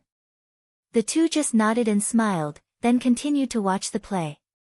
It was the work of another dramatist, and as each play was of a shorter duration, two were performed in succession. The first was called Ion, and was still the story of Apollo. The dramatists of the city of Aram seemed to be particularly fond of satirizing this god. As the curtain opened and the actors entered the stage, Ammon frowned more and more. The Apollo on stage did not look like a god at all. He looked more like a shameless and licentious aristocrat on earth. Not only was his behavior despicable, but he was also treacherous and morally corrupt. When Apollo came to earth, he shamelessly seduced a lovely girl. The girl gave birth to a son named Ion. Apollo, who only cared about pleasure, abandoned the girl and returned to the kingdom of heaven to be his god. When the girl gave birth to the child, she couldn't do anything with him. So she put him in a box and sent him to the cave where she and Apollo met. The god should be able to see his son. Of course, Apollo saw it, so he asked Hermes, the messenger of the gods, to help him take the box and put it in front of the temple of Apollo. The priest took the child in. The child grew up in his father's temple and played all day under Apollo's altar. He didn't know who his parents were. Because of his unique origin, people saw him as a sacrifice to the gods on earth. He was born to protect the gods in the temple. The girl later married a stranger. She thought Apollo had long forgotten her, but this aroused the jealousy and dissatisfaction of the gods. Apollo punished her for not having a child. The poor woman didn't know why, so she went to the temple of Apollo and prayed to the gods. The climax of the play happened when the mother and son met in the temple. The woman recognized her son and told the young man the story of another woman in a faraway land. She didn't tell Ion that the unfortunate woman was herself. Ion sadly said in front of the altar, "Noble lady, your friend's fate is so similar to mine. She is looking for her son, and I am looking for my mother. But don't expect the gods on the altar to give you a satisfactory answer, because you are accusing the gods in the name of a friend, and the gods will not make a mistake." The woman in the play didn't tell Ion that she was his mother, nor did she pray to the gods. She turned around and left the temple. That was the general content of Ion's myths and legends. However, the play on the stage had interpreted the vague myth into all kinds of detailed details. The devil was in the details. It turned a legendary folktale into an exposé of the evil deeds of the gods. Apollo was not only hypocritical and lustful, but also despicable and jealous. At the end of the play, there was a long narration: if God's conduct was despicable, he would no longer be God. The divine body could not set the rules for the human world, and he had violated it. People imitate the evil deeds of the gods, and the gods call it evil. Vincent Bose suddenly laughed and said in his soul, "Ammonius, there may be people who will make fun of you in the future." Ammon also laughed. There are some things in the play that are not wrong. If God's conduct was despicable, he would no longer be God, and God cannot violate an agreement that has been made. Vincent Bose said again, "As you said yesterday, when the gods are no longer transcendental existences, the so-called gods are also people." But this play is obviously making up the evil of the gods, and using this as a basis to criticize the evil of the gods. Although it is only talking about Apollo in the play, it is also pointing the finger at Apollo in the temple. And the evil of man is the evil of man, no matter who he imitates, and no matter who the judge is, it will not change. They muttered here, and Medanzo and Aesop were also whispering over there. During the interval between the two plays, the whole theater was full of people. Medanzo muttered, "Is this dramatist sure he is writing about Apollo? And not some lord who has offended him? No matter how I look at it, it looks like the story of a folk high priest, and he is put on a god's hat and written into the play." Aesop laughed and said, "There are many such things in the human world. More people will be willing to see the protagonist as a god. If it was a cat or dog on stage, how could there be such an uproar?" Medanzo said, "The gods are really unlucky." The Aesopian was still laughing. "Well, they are gods, after all." Medanzo said again, "I found that people love to watch such plays, and writing such plays also makes it easier for the playwright to get a higher rating. You see, these people in the theater are excited when they watch the play, but many of them are inexplicably satisfied." Aesop sighed. "Look at the scandalous things that Apollo has done. He is not like a god, but a man of no morals. But people are happy to see that the gods also have their own bad habits and unspeakable desires, so they get a sense of satisfaction from standing side by side with the gods. It turns out that the gods have the same dark and despicable human nature as they do. This time it was Madanzo's turn to laugh. If they think that way, they will never become gods, and there are no gods in this world. Aesop sighed again. If the gods really did this, you really don't have to treat them as gods. Ammonius is also watching the play, let's continue. Madanzo asked curiously again, if Apollo saw this play, how would he feel? Aesop laughed again. How would I know? You can ask Apollo. If he really did this, he deserves to be scolded. If he didn't do it, it doesn't matter if he doesn't watch the play or not. It's just that the cat or dog in the human world has been changed to his name. What people do in the human world, they assume that the gods will do the same. After a short break, another play was played on the stage. When the play reached its climax, Madanzo couldn't help but look at Ammonius, wanting to see how the god would react. The play just now was about the evil deeds of the gods, but the play now was simply denying the existence of the gods. A hero rode a winged Pegasus into the sky, wanting to see if the gods really existed. He didn't find any trace of the gods, but he looked down from the sky at the evil that was rampant in the human world, and the power that was trampling on the right. The hero sang loudly, "Good people, please listen to me. It is said that there are gods in the sky, but there are none. As long as you have a trace of wisdom, you will not believe in the old legends. There are countless tyrants in the human world, and they have taken the good away. Those who worship the gods, how cowardly their hearts are. Please tell me where the gods are. When I fly up into the sky and can't see them, where is the light, warmth, and hope? I want to announce to the human world that there are no gods in the sky, there are none." At this point in the play, many of the audience showed a look of horror. Aesop turned his head and said to Madanzo, "I don't know if there are gods in the sky, but there is one sitting in the theater today." Madanzo frowned.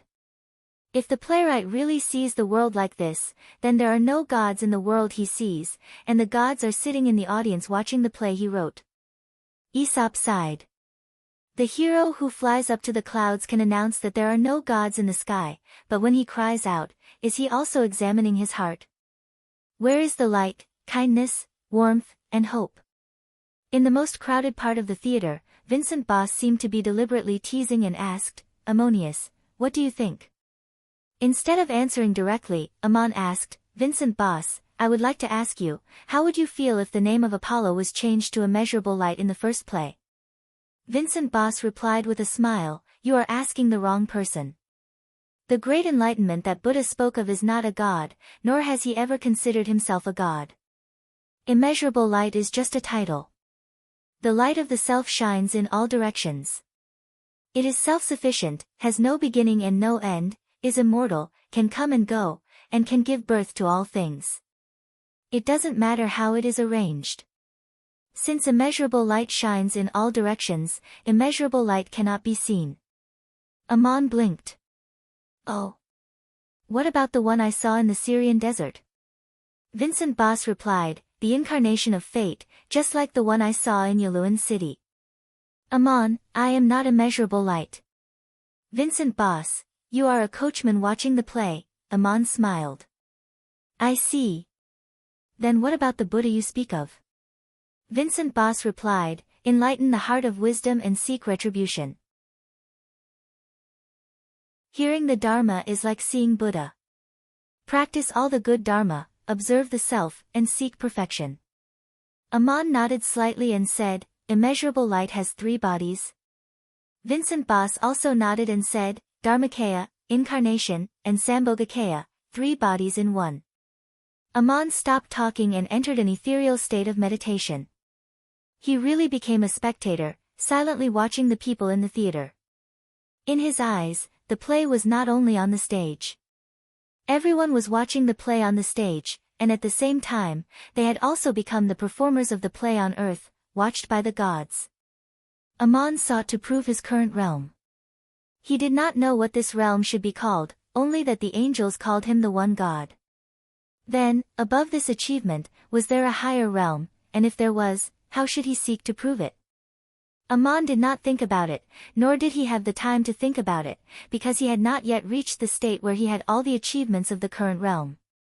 But today, when he heard Vincent Boss mention immeasurable light, Aman had an insight that there was indeed a higher realm. He did not accept the guidance of immeasurable light, but he could find another way to prove it. As for the way to prove it, Aman was still figuring it out. At this moment, Aman suddenly discovered that another god was also watching the play in this theater. If Aman had not been watching the crowd in this state, he might not have noticed it. Because for the past 3 days, this person had been watching the play in this theater, but Aman did not pay special attention to him, let alone recognize him. It was only now that he suddenly realized who he was. It was a middle-aged man with thick eyebrows, big eyes, and a strong figure, sitting not far from Aesop.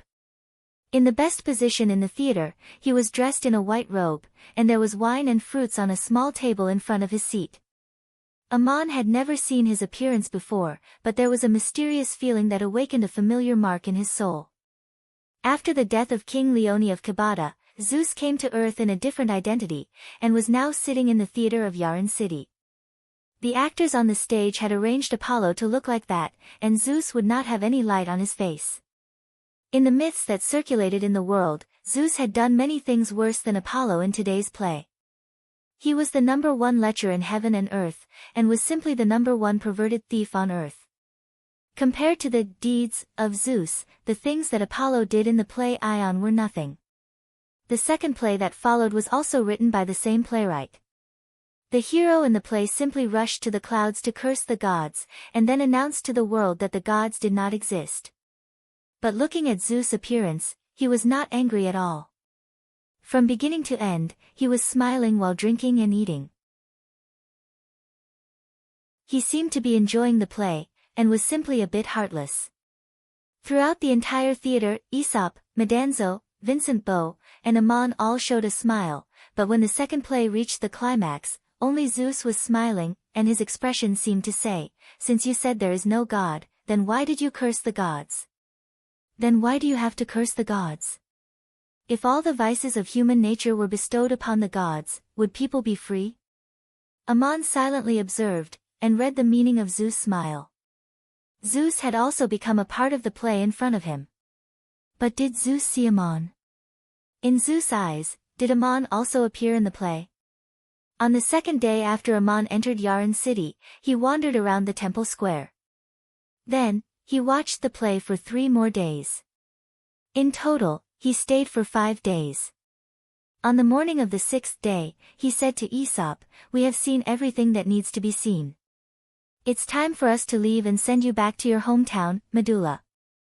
Madanzo was puzzled and asked, "Why not stay for 2 more days? I haven't seen enough of the play." Aman replied, "If you want to see the play, you have plenty of time. But I found Zeus in the theater yesterday. He was sitting next to the 2 of you, and he has been there for the past 3 days. I entered the realm of Olympus without permission, so it's better not to complicate matters." Madanzo was surprised, "Really? Why didn't I find him?" Aman explained, "Zeus' achievements are no less than mine. I only found him yesterday when the play was about to end. I haven't noticed him for the past 3 days, so it's normal that you didn't notice him." Madanzo asked, "My God, did Zeus notice you?" Aman replied, "I don't know, but it's not like he doesn't know me. I'm in my original appearance." After breakfast, Aman drove Aesop, while Madanzo followed the master and servant on horseback, leaving Yaran City for the city of Medulla. The city of Medulla had also joined the Yaran League. Most of the cities of the Yaran League were located in coastal and mountainous areas, and there were many dangerous places along the way. There was no need to worry about large groups of people, but small groups of people had to be wary of strong people. After all, the region had just experienced war, and there were some soldiers who occasionally took on part-time jobs. When passing through a dangerous mountain road, there was no one around. Madanzo suddenly heard several people talking in the dense forest. One of them said that Aesop came back after making a fortune outside. He must have brought a lot of money with him. No one here knows him, and no one will care about his whereabouts. Kill him with a sword and throw his body down the cliff. All the money will be ours. Another person, who seemed to be the leader, said in a very displeased tone, "You called us here and said that there was a big deal, but you didn't understand the situation. The old man named Aesop is not a big deal, but his coachmen and guards are not easy to deal with." The first person said, "What are you afraid of? There are only 2 of them, and they don't even have weapons, while there are 8 of us here."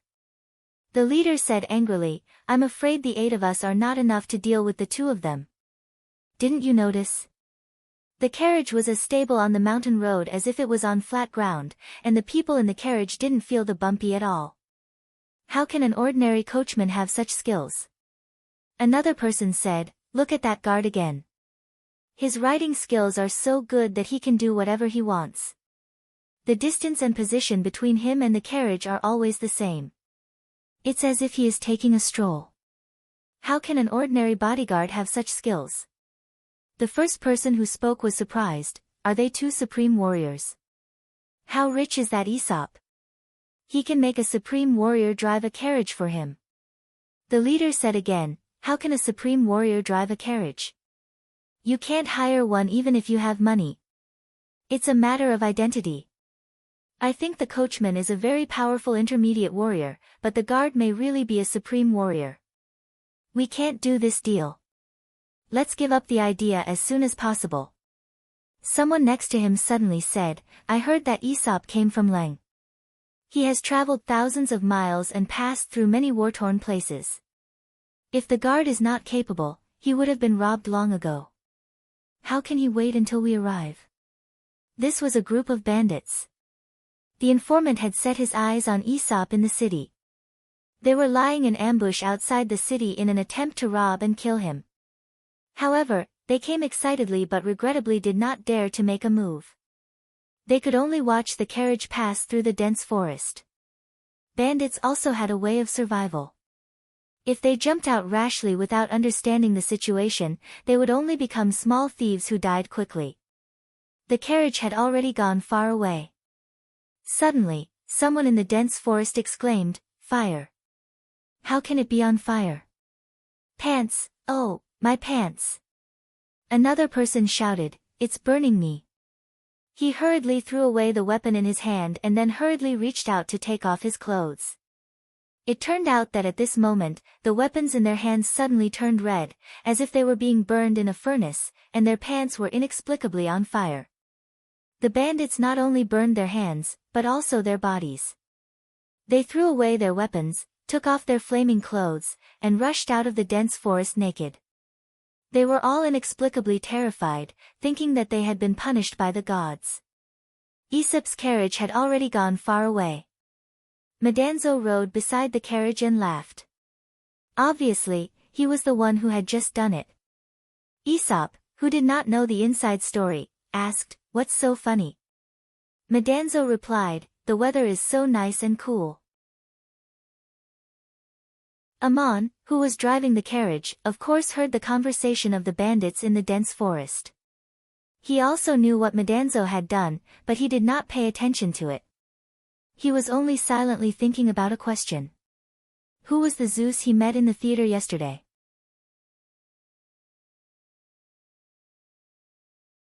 Chapter 307. This question was very interesting. Of course, Zeus was Zeus, Amon had already recognized him. But what he was thinking was another matter. Zeus's appearance was different from the King Leone of Kabata he saw last time. Did this god himself come to the human world to watch the show, or did he cut off another incarnation? Or did he simply change his identity and come to the human world to wander? What did such an identity mean to the gods? Zeus and Amon's achievements were similar, but his breakthrough was much earlier than Amon's. He mastered it more deeply and skillfully, and comprehended more mysteries. The so-called incarnation was not as simple as changing one's appearance or identity at will. If this was the case, even some 9th-level divine emissaries could do it. When it came to Zeus's achievements, the meaning was completely different. Vincent Augustus relayed the words of Ammon, "Thought is the cause of fate."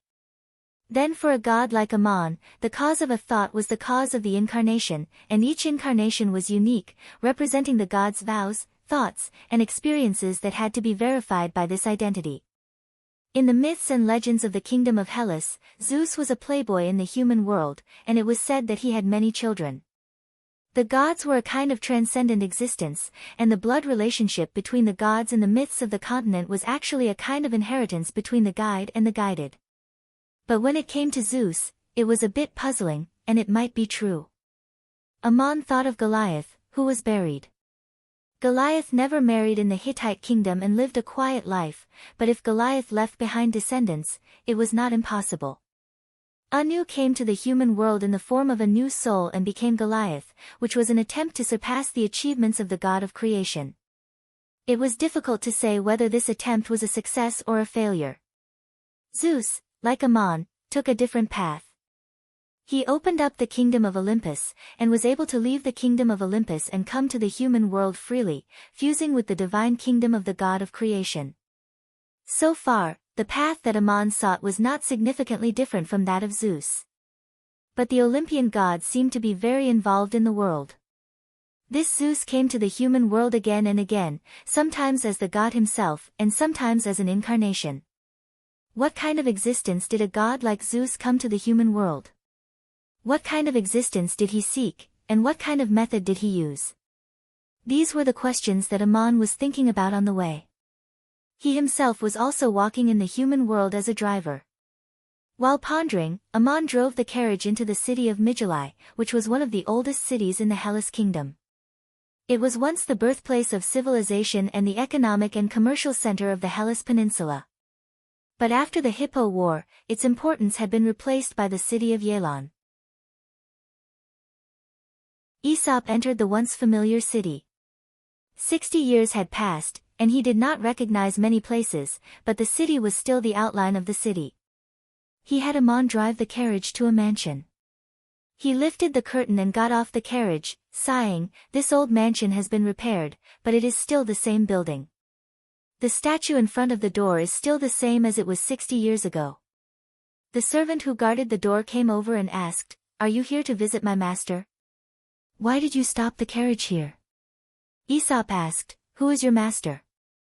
The servant replied, "It is Master Reder Ackerman, this mansion belongs to him.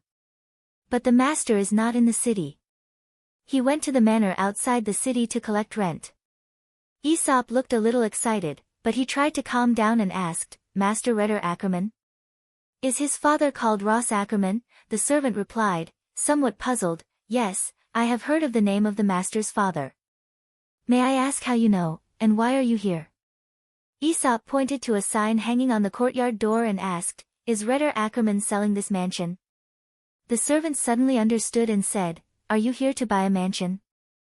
Master Ackerman is asking for 200 gold coins. As long as you are willing to pay this price, you can register it with the city's property department and get the deed. This mansion will be yours." Aesop asked, "Why does Reder Ackerman want to sell this mansion?" The servant scratched the back of his head and said, "I am only a servant, so I am not too sure. I heard that the manor's harvest isn't too good, and Master Ackerman has a new mansion. He wants to sell the old mansion and the manor, and then buy a ship to go into business. Most of the lords who have recently made a fortune from the war think so." Aesop frowned slightly. "Of course you can make money by doing business, but you can't just abandon the ancestral manor. If the city doesn't have any products, how are you going to trade? If everyone goes into business, whose money is going to be earned?" The servant was obviously very talkative and said with a smile, "Of course it's going to be earned from the foreigners. As for the manor, mines, and workshops, let others manage them. All the lords want to earn big money, quick money, and other people's money." Aesop asked again, "If the people of this city don't pay attention to production and only want to prosper through trade, once the prosperity is gone, they will fall into a predicament. Trade itself is only about exchanging what each other needs, and merchants can profit from it. But if the foundation is ignored, the city can only rely on foreign products to support it, and it won't be able to prosper for long. The servant scratched the back of his head again and said, I am only a gatekeeper. What you said is what the lords need to consider. Now that Midoriya has joined the Euron alliance, the alliance is very powerful and can guarantee its position in trade. But I digress, you are here to buy a mansion, right? I can bring you in to take a look. If you want to buy it, Master Ackerman will be back before dark. You can talk to him in detail. Jean smiled. This is my father's mansion, and my name is Aesop Ackerman. It's just that I haven't mentioned this surname for many years. The gatekeeper was shocked and turned to look at Aesop with widened eyes. You are also from the Ackerman family? Why haven't I heard of your name before? Aesop explained, my father's name is Hussein Ackerman. He is Ross Ackerman's elder brother and Reed Ackerman's uncle. He used to be a merchant, and he was shipwrecked at sea 60 years ago. I was lucky enough to survive. This mansion belongs to my father, and I grew up here. I didn't expect it to still belong to the Ackerman family. If I had come a step later, I'm afraid it would have been sold to someone else. The gatekeeper was dumbfounded. This, can you prove all this? Alright, even if you are Master Aesop Ackerman, this is still your family's business, and it's not something a servant like me can interfere in. Master Reed is not here. Are you going to wait for him here? Metatro had already opened the door and said to Aesop, Master, please. Aesop walked into the old mansion and smiled at the gatekeeper. You are a good gatekeeper, don't worry. If I take back the mansion, I will still hire you as a gatekeeper. Reed Ackerman had a larger and more imposing mansion in Midgely Slope. This mansion had already been vacated, and there was only a maid cleaning and the caretaker of the house. They were preparing to sell the house. Aesop's sudden arrival caused the gatekeeper to not dare to offend him. Aesop had already entered and sat down in the living room. The maid asked the gatekeeper what was going on. The gatekeeper whispered a few words to her. The maid frowned and poured water for Aesop. Aesop smiled and gave them 12 copper coins. The maid's brows relaxed and brought food for Aesop. The gatekeeper took the opportunity to leave the mansion and went to Ackerman's residence to report the news. Amon was like a coachman. He didn't care about anything else. He drove the carriage to the front yard and stopped in front of the stable. Rend and Ackerman arrived before the sky turned dark. The old man didn't come alone. He brought 3 strong sons and a small group of patrolling soldiers. His face was full of anger and exasperation. He was now a nobleman. Back then, his father had inherited his brother's legacy and made a contribution in the Hyban War, thus becoming the new nobleman of the city-state. Reed himself was one of the citizens' representatives in the city-state assembly. His eldest son, Blake, was a small leader in the city-state army. When Rant received the message from the gatekeeper, his first reaction was to be furious. Aesop had died a long time ago, and there had been no news of him for 60 years. Suddenly, a man appeared and claimed to be the heir of Aesop, Saints Ackerman. He must be a liar who was plotting to steal the property. How could Reed let a liar succeed? He immediately called his sons, Blake Ackerman, and a group of patrolling soldiers. If it was really a liar who wanted to steal the property, he would be arrested on the spot. Amon heard the noise outside the stable. He knew what happened, but he didn't care. Madanzo accompanied Aesop in the living room. Reed left the guards outside the yard and rushed into the living room with his 3 sons. He shouted at Aesop, who was sitting there talking to the maid, "You liar, stand up." Aesop stood up with a smile and asked, "May I ask who you are?" The maid replied in a low voice, "He is Master Reed Ackerman, the current owner of this house." Aesop looked at the angry Redder Ackerman, smiled, and opened his arms. "My dear cousin, is this how you welcome a cousin who has returned after 60 years away from home? Don't you want to accept my blessing and hug?" Reed was stunned because Aesop's facial features did have the characteristics of the Ackerman family. He looked very much like his late father. But Reed's eldest son, Blake Ackerman, pulled out his sword and pointed it at Aesop. You liar, don't try to pretend to be my uncle. Aesop smiled and sat back at the table. He looked at Blake, who was holding the sword, and said calmly, Young man, let's talk it out. Why did you pull out your sword? I told you my name, and you called me a liar. What did I lie to you about? Does the identity of Aesop belong to you? If the old man in front of him was a liar, then this liar was very magnanimous. Aesop had been the lord of the city for more than 10 years. The city-state of Dailang he had built was much larger than the city-state of Midgely. His every movement carried a dignified aura. Blake, still holding the sword, said angrily, You claim to be my uncle, Aesop. Don't you want to cheat the Ackerman family of their property? How can you prove that you are Aesop? Madanzo, who had been standing by the table, stepped forward and stretched out a hand towards Blake. His movement was accompanied by a strong pressure. Although Blake was holding the sword, he couldn't help but take a step back. What do you want? Madanzo opened his palm, holding 3 shining flame sprites in his palm. He said in a sarcastic tone, Do you understand the situation? Does my master need to cheat you of this old house? Reed put the old house up for sale for 200 gold coins, and the 3 flame sprites in Madanzo's hand could buy 60 such houses, which was a huge sum of money no matter where it was. Reed stepped forward and pressed his son's arm. Put away your sword, can't you talk nicely? Then he said to Aesop, Old mister, who are you? Are you really my cousin Aesop? Fu Sua sighed. I am Aesop. Ackerman, 60 years ago I went out to sea with my father and unfortunately encountered pirates. My father was killed and I was sold as a slave. Later I gained freedom and went to the plains of Duk. After so many years, I am also old, and it was not easy for me to return to my hometown. I didn't expect to meet my relatives in the old house. Reed asked cautiously, How can you prove that you are Aesop, and what is your purpose in coming here? Aesop shook his head with a wry smile. It's been 60 years, I was only 16 when I left here. I am Aesop Ackerman, but I don't know how to prove it. As for my purpose, it's very simple, I want to return to my homeland. Reed's second son, Hunter Ackerman, was the smartest, and immediately said, You came back here to continue living in the old house? Aesop nodded and said, Yes, I want to completely renovate this old house and live here until I die. I don't have much time left in this life.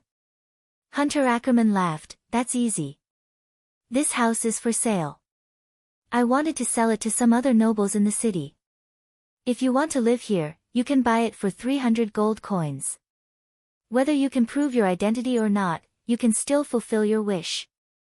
Madanzo was startled, Well, I just heard that this house is selling for 200 gold coins, why did the price increase so quickly?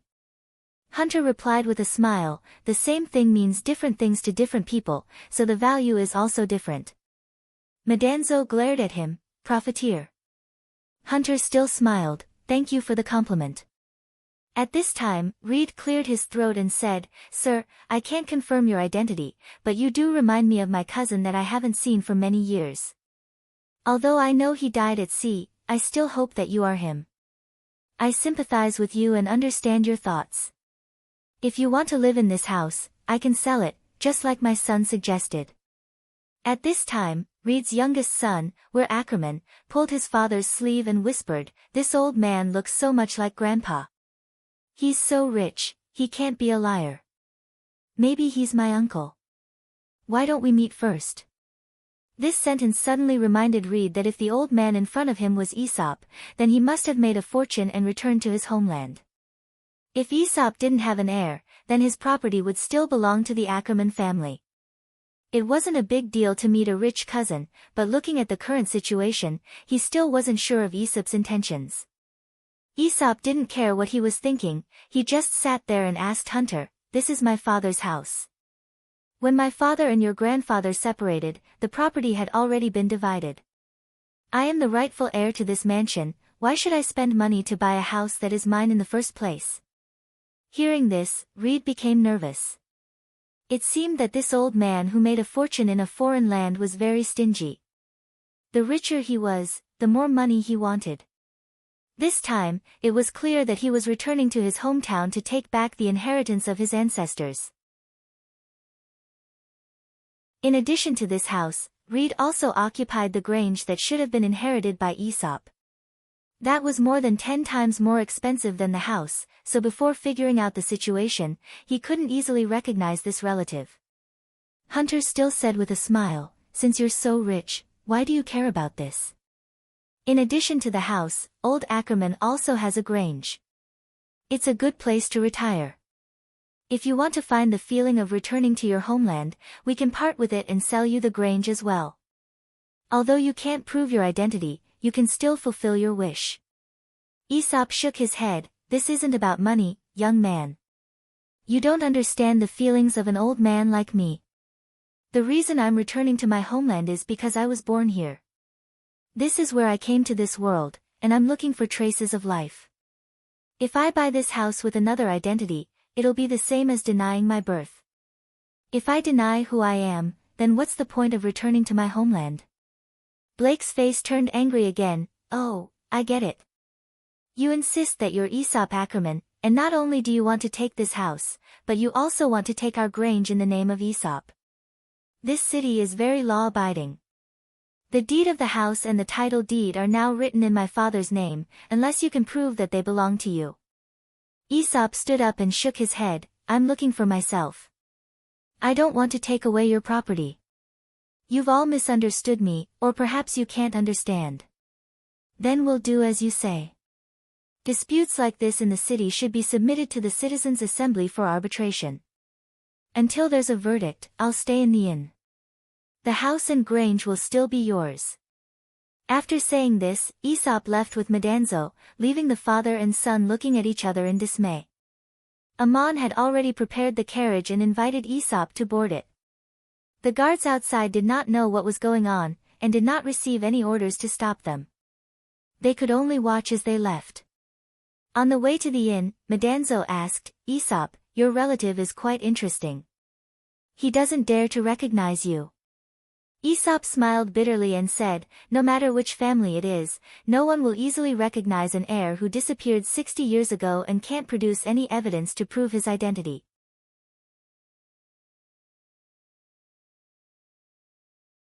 Chapter 308.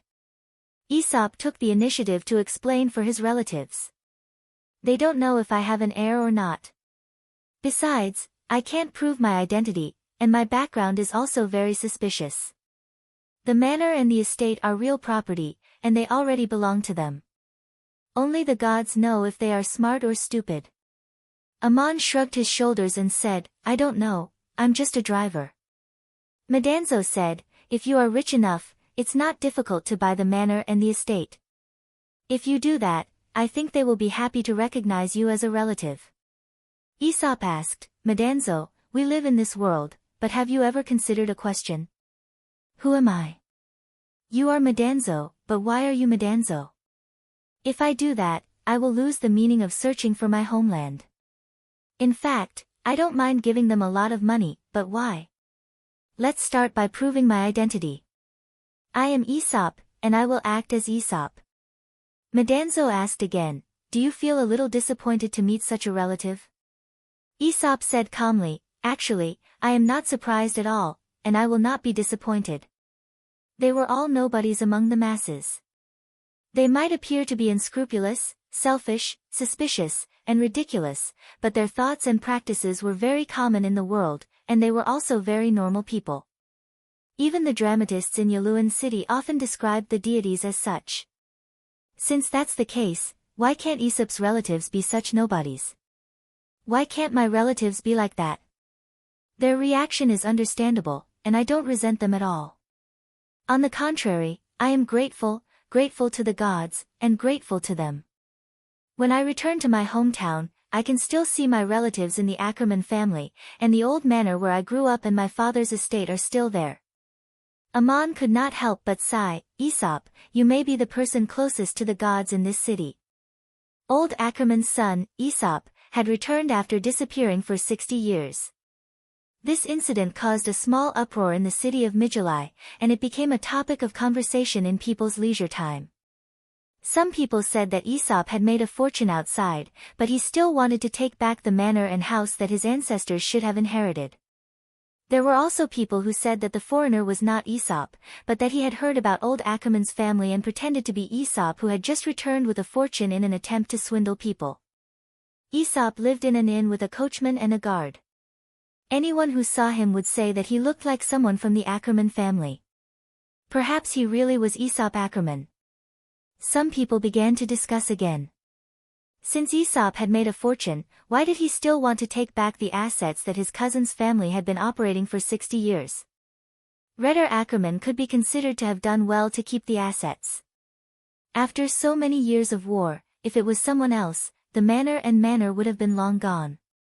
Even if Aesop came back, who could he ask for it? The sages who liked to preach in the plaza also talked about this matter. From their point of view, if Aesop was Aesop, then the manor were his. Whether Aesop was generous or stingy, it could not change this fact. Even if Aesop was willing to give the house and the grange to his cousin, he had to prove that they were his before he could be generous and give them away. Aesop's identity would be decided by the city's citizens' assembly. This was a request from Aesop himself, and the judges were the 50 standing representatives of the city's citizens' assembly. This was different from submitting the case to the court for a judge to decide. The court could only decide if Aesop filed a property dispute complaint, or if Ritter Ackerman filed a fraud complaint against Aesop. But the premise of all this was to determine Aesop's identity. Ritter Ackerman did not file a complaint to the city's court. He only claimed that he could not determine the old man's identity. On the day of the citizens' assembly, many interested people came to watch and listen. The hall of the city's citizens' assembly was full of people. The citizens' assembly appointed a representative to preside over the ruling. It was the famous sage Thales of Medulla. After Thales accepted the commission, he first invited more than 10 elders over the age of 80 from the city. They were all people who had seen Aesop Ackerman in the past. Longevity had always been seen as a blessing from the gods. After the chaotic era of war, people who had lived in the same city and enjoyed such a long life were respected elders as long as they were not criminals. There were not many such people to begin with, and it was even more difficult for them to remember things from 60 years ago. It took a lot of effort to invite 10 of them. It was indeed unrealistic to ask these elders to clearly remember a young man they knew 60 years ago but did not pay special attention to. After seeing Aesop, a few of the elders told Thales that his facial features did resemble Aesop Ackerman in their memories. But too much time had passed, and the impression of the past had long been blurred. Moreover, Aesop was now an old man, so it was impossible to confirm. Thales did not expect these elders to be able to confirm it. If they could remember Aesop, it would prove that the ruling was meaningful and not a farce. Not just anyone could come to the city and claim to be someone from decades ago, and the city's citizens' assembly would make a ruling for him. Next, Thales asked Aesop in front of the crowd, "Old man who has returned from a foreign land, you insist that you are Aesop Ackerman. May I ask if you have any documents to prove your identity?" Aesop replied, "I have documents to prove my identity in Eigut and Sellenberg, but they can only prove my identity there.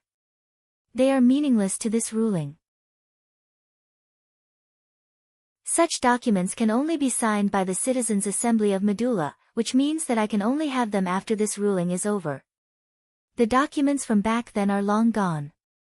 Even if they are still in my hands, it is difficult to prove that I am the person in the documents." Next, the city's assembly carried out an important ceremony. Under the suggestion of most of the citizens' representatives, they requested for an oracle from the gods. If the oracle confirmed Aesop's identity, then there would be no need for a ruling. There was a statue of the city's patron god in the assembly hall. Under the leadership of 2 priests, Thales represented the people of the city and prayed to the gods for the arrival of the oracle. The situation of the Olympian gods was very interesting. Its divine realm was similar to that of the Hellenic Union. Zeus was not the main god of every city. Almost every city believed in their patron god as the main god of the city. For example, the patron saint of the city of Yelon was Yelena, the patron saint of the city of Gabados was Ares, the god of war and blacksmithing, and the patron saint of the city of Migilai was Hermes, the messenger of the gods and the god of commerce. Amon and Madanzo were also standing in the crowd. Madanzo's voice quietly sounded in Aesop's soul. "Don't worry, old man. If those two priests were bribed and deliberately lied to pretend to be the oracle, I will make sure that they will never be able to speak again."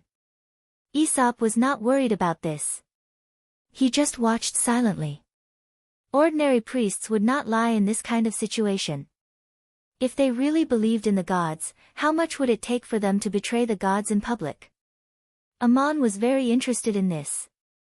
Would Hermes send an oracle to confirm Aesop's identity? As expected, an oracle descended. It was really an oracle from Hermes on the altar. Amon could clearly sense it. The priests did not play any tricks. Thales, who presided over the ceremony, announced the content of the oracle truthfully. "People of Medulla, the old man in front of you has returned from a foreign land. He has not received the light of the gods there, so the gods will not prove his identity. He needs to prove himself." Amon was slightly stunned. Hermes should be able to confirm Aesop's identity. For example, if Amon used tracing magic, he could also confirm that the current Aesop was the Aesop Ackerman of the past. But Hermes refused to provide a conclusion. Instead, he wanted Aesop to prove himself and handed the power of judgment to the council of the city. But Hermes did not stop lying. The gods were telling the truth, and he did not deny Aesop's identity. Thales did not seem surprised by this result. After reading the oracle, he said to Aesop, "The gods have given an oracle for you to prove your identity." "Yes," Aesop replied. Aesop replied, "I can prove myself. The fact that I'm standing here is proof." "But what kind of proof do I have to provide for the citizens' assembly to make a decision?" Thales thought for a while and said, "This is a difficult problem. In reality, you are you, and there is no need for proof. But according to the laws of the city, there must be a basis for the ruling.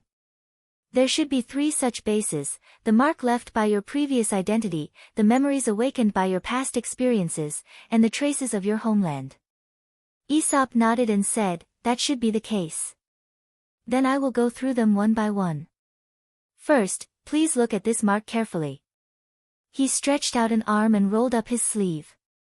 On the inside of his upper arm near the elbow socket, there was a faint brown mark. It looked like a scar from a long time ago. Aesop explained, "I was very naughty when I was a child. I heard that gold could not be burned and would not deteriorate in fire, so I used something to hold my father's ring and roast it over the fire. I accidentally dropped it on my arm and burned myself. The ring was engraved with the emblem of the Ackerman family. I was only 8 years old at that time, and the scar looked like half of the emblem. The scar grew bigger as I grew up, but I can still see the outline of the emblem." Thales called Retter Ackerman to him and took off his ring to examine the family emblem. The mark on Aesop's arm was indeed a blurry outline of half of the emblem. Obviously, it was not left recently. Thales then asked the other representatives of the council to take turns to examine it. Although the scar was already very vague, it was still recognizable. Amidst the crowd, Madanzo grinned happily. He thought to himself that Aesop was really cunning. He had waited until such an occasion to roll up his sleeve. After examining the scar, Aesop put down his sleeve and said, "How can I not remember my past experiences? Otherwise, how would I have found my way back here? Mr. Thales, I need you to ask Retter Ackerman a question. Although my old house has been renovated, the steps in front of the gate have not been touched for 70 years. Is that right?" Thales turned to Retter and asked. Retter nodded in affirmation. Aesop continued, "There are 5 stone steps in front of the gate of the house. They are made of stone slabs stacked on top of each other. Take the top 4 slabs apart and turn over the biggest and heaviest one. I still remember the patterns carved on the back. We can draw it in front of everyone." Thales asked, "How did you know?" Aesop replied, the steps were built when I was 6 years old. I saw it with my own eyes. Thales ordered someone to bring a pen and paper to Aesop. Aesop drew a scepter with 2 pythons wrapped around the top. This was the usual look of Hermes' scepter. It was engraved under the stone slabs of the steps to protect the house. Many buildings in Mygilai had this custom when they were built. They would leave the symbol of the city's patron saint in an invisible position. As for where it was left, it was a secret of every family. It was said that if this secret was revealed to the devil, the person would lose the protection of the patron saint. The house was newly built by Aesop's father after he separated from Rhetor. The symbol of the patron saint was left under the first stone step in front of the door. This was something that even Rhetor Ackerman did not know, but Aesop said it in front of everyone. This kind of thing could not be joked about. If it was really verified, then according to custom, the house had to be rebuilt because the hiding place of the patron saint had been exposed. Thales hurriedly asked a priest to bring a group of strong warriors to the house to dismantle the steps and lift up the stone slabs to check. After a while, the people who checked came back, and the priest reported the results to the representatives of the citizens' assembly. The steps in front of the house had not been touched, and the information provided by Aesop was accurate. The hall suddenly became very noisy, and people were whispering. At this point, no one doubted Aesop's identity anymore. Thales waved his hand for silence and let Aesop continue to speak. Aesop was about to speak when Rhetor Ackerman stepped forward and bowed to Thales. My lords and respected representatives of the citizens' assembly, there is no need to ask any more questions. This old man is my cousin, Aesop Ackerman. I have no doubt about it. Rhetor Ackerman was a noble and one of the representatives of the citizens' assembly. When he heard the discussion, he knew the result. Regardless of whether he recognized Aesop as his cousin or not, everyone had already recognized Aesop's identity in their hearts. If he waited until after the verdict to declare his position, he and his 3 sons would be despised and ridiculed in the future. Although Rhetor was a profiteer, he was reasonable and took the initiative to stand up. Thales smiled and looked at Rhetor. Now the topic of discussion in the citizens' assembly is to confirm whether the old man in front of me is Aesop Ackerman from 60 years ago. On this occasion, whether you recognize him or not doesn't mean the final result. Mr. Aesop, Mr. Rhetor, shall we continue to ask questions, or shall we put it to the vote now? Aesop smiled. Then please vote now. If the representatives of the citizens' assembly think it is necessary for me to continue to prove it, I will continue to prove it. The vote began. The 50 representatives who participated in the vote thought that Aesop did not need to do any more proof and confirmed that he was Aesop Ackerman. The hall was filled with cheers and applause. Rhetor Ackerman called his 3 sons over and asked them to greet their uncle, Aesop. The eldest son, Blake, blushed with shame. The second son, Hunter, looked embarrassed. The third son, Will, looked very happy. Aesop opened his arms and gave his cousin a warm hug. Then he hugged his 3 nephews in turn. Then he took out 3 flame sprites and gave one to each of his 3 nephews. My dear nephews, I have returned home alone. This is the gift I prepared for you. Since you have confirmed that you are my uncle, please accept it. This is my blessing for returning from afar. Many people in the hall were shocked. They looked at the flame sprites in the hands of the 3 brothers. They never thought that Aesop would be so generous and give such valuable gifts to his 3 nephews in public. In fact, as early as the first time Aesop met his relatives, he had planned to give them the flame sprites. Otherwise, Madanzo would not have taken them out. This was a gift he had prepared long ago. Rhetor Ackerman's forehead was sweating. He asked his 3 sons to kneel and thank him. He stepped forward and grabbed Aesop's arm. His lips were trembling with excitement. My cousin, you are too generous. How can you give such valuable things to your children? Please forgive me. Aesop interrupted him and laughed. I have never blamed you. I heard that you are going to buy a merchant ship to do business. I have no other use for the money. If I were your cousin, it would be natural for me to support them. In fact, I am very grateful to you. After so many years, when I return home, I can still see my old house and the estate of my youth. It is you and your family who have preserved them. This is too precious to me. This scene was very touching. Thales cleared his throat and said, "The first topic for today's meeting has been voted on. I would like to congratulate the Ackerman family for reuniting with their family. Next, we will vote on the second topic. It was proposed by Hunter Ackerman of the Ackerman family. The second topic will only take effect after the first topic is decided." Aesop turned around and asked without batting an eyelid, "Oh, dear sir.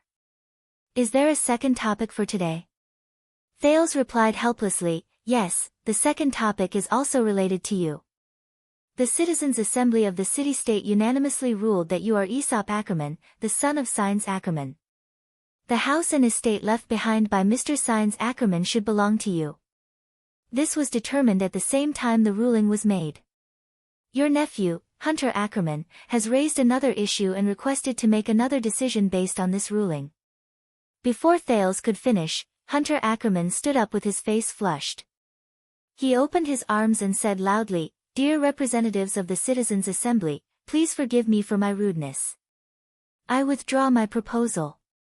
Redder Ackerman also said, "God, please forgive this foolish child. I also ask him to withdraw his proposal." Thales asked with a faint smile, "Mr. Hunter Ackerman, do you really want to give up your proposal?" Hunter nodded repeatedly. "Yes, I withdraw it."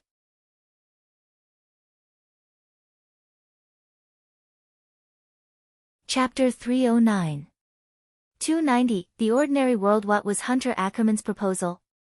Hunter seemed to be the smartest of Rant's three sons. He had thought of a possibility in advance. If Aesop really had some tricks up his sleeves to make the Citizens' Assembly decide that he was Aesop Ackerman, then the manor would be taken away, and their plan to buy a merchant ship would be ruined. To prevent this worst-case scenario, he asked the Citizens' Assembly to decide on another matter. If Aesop's identity was confirmed, compensation for the manor for the past 60 years. Aesop's father, Signs Ackerman, was killed in an accident. The manor would be abandoned if no one took care of it. Moreover, the manor had been renovated several times before it could be preserved until now. Maintaining the manor had not been profitable in recent years, and it had become a burden in times of war. Otherwise, the family would not have thought of selling the manor to engage in more profitable trade. If Hunter had really made such a request, Aesop could have objected. For example, the manor that Rant's family had lived in, and the income from the manor should be enough to pay for the manor. Otherwise, they would not owe each other anything. This matter was complicated, but from a logical point of view, the Rant family had contributed a lot to Aesop's return after 60 years. If Aesop was rich, it would not be a problem for him to make appropriate compensation. So Hunter wanted to take the opportunity of the Citizens' Assembly to apply for a ruling, should Aesop compensate the Rant family? But the result was out of Hunter's expectation. Aesop did get back the manor, which originally belonged to him. But Aesop did not come to fight for the manor. He gave the three brothers such precious gifts in public, which were far more valuable than the manor. If the second proposal was thrown out in public, Hunter would become the laughingstock of the whole city of Maduri. So he quickly withdrew his request. Since Hunt had given up on his request, Thales did not say what the second proposal was. Aesop, on the other hand, knew what it was. Naturally, he could guess what it was, but he did not ask. After the meeting, Aesop settled down in his hometown. He got along very well with his cousin and three nephews, and they often visited each other and had a good time. Aesop lived in the old house. Reed often invited his brother to his house, and his three nephews often visited Aesop's house. Aesop was a kind elder who treated his three nephews very well. Reed's eldest son was a military officer. He was hot-tempered and impulsive. Aesop often talked to him about marching and fighting, telling him that war strategies and judgment of the situation were far more important to a commander than being hot-blooded and impulsive. Reed's second son was a merchant, and he was the one who bought the ship. Doing business was Aesop's specialty, so he often talked to him about how to do business, and not blindly calculating for profit. As for his youngest nephew, Will, he was only 16 years old this year, the exact same age that Aesop had left his hometown. His features also bore a striking resemblance to Aesop in his youth, and he was Aesop's favorite junior. He even told his cousin to let Will come over when he was free, stay with him, and help him manage the shop. In other words, Will would be his successor in the future. Reed was naturally happy, and Will liked to come over to his uncle's side. Now that Aesop had taken back the manor and the house, why was there still a shop? This matter also had something to do with Weir. It was not without reason that Aesop liked him the most. Among the assets left behind by Aesop's father, there was a shop in Maduri. Aesop's father was originally a merchant. The shop was later inherited by Reed, who sold his assets to start a business, and the first thing he sold was the shop. Aesop did not mention it again. But Weir took the initiative to tell Aesop that other than the manor, there was also a shop in the city that he should have inherited. It was not far from the manor, and it had been sold not long ago. When Weir told his uncle, he bought the shop with his own money, and returned it to Aesop with his uncle's name on the deed. Aesop accepted his nephew's gift, and handed the shop over to Weir to manage. Some of Hunt's goods were also sold in Maduri, so of course, they were handed over to this shop. Aesop's days were very leisurely, and he would go to the city square to chat with people when he had nothing to do. He became good friends with the sage called Thales. Aesop also often went to sit in the shop, doing business at the counter like an ordinary worker. That was his old profession from decades ago, and now that he was back in it, he felt very close and happy. The old manor was naturally renovated, and it was very comfortable to live in. Amon and the craftsmen he hired personally renovated it. Needless to say, the craftsmen who worked with Amon did not notice anything unusual. They only felt that the coachman was very hardworking and capable. Master Aesop really knew how to hire people. When he was renovating the house, Amon asked Aesop if he should leave another symbol to hide since the location of the original symbol of the patron had been exposed. But Aesop said there was no need, so the original steps in front of the door were not moved, but the stone slab was restored to its original state. The stone slab with Hermes' scepter carved on the back was still in place, and there was no other symbol of the patron hidden in the newly renovated manor. Aesop believed in Amon as the one and only god. To him, the scepter carved on the stone slab was just a traditional hidden decoration, to be kept in place to preserve memories. But he did not believe in Hermes, so there was no need for him to do anything else. With Aesop's age and experience, he had already reached a state where he did not need to be moved by anything. He could do whatever he wanted and be at peace with himself. He knew who Amon was, but he still watched as Amon repaired his manor like an ordinary craftsman. It was Amon's own request, so he did not interfere. Anyway, he happened to need someone to repair the house, and Aesop did not care whether the person who repaired the house was a god or not, as long as Amon was a qualified craftsman.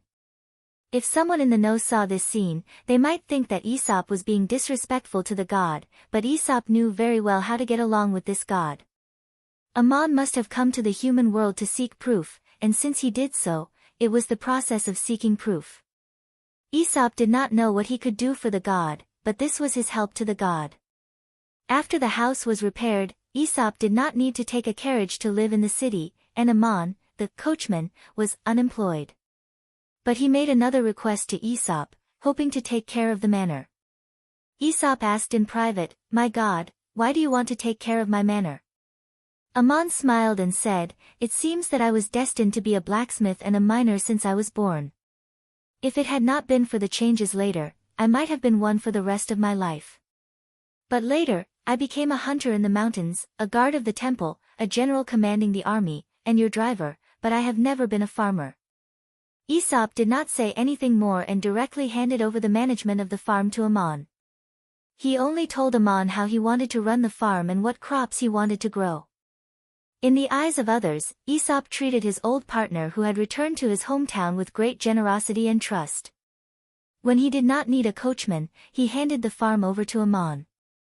Ammon was still called Ammon, and no one would think that he was the god of Igut. They just regarded him as a mortal with the same name as a foreign god. There were many things to worry about in running a farm. Aesop's farm was half flat and half sloping, and most of the crops originally planted were olives. Olive oil was the most important product and export of the city-states of the Euron League. But Aesop changed the crops and planted grapes on the sloping land to make wine.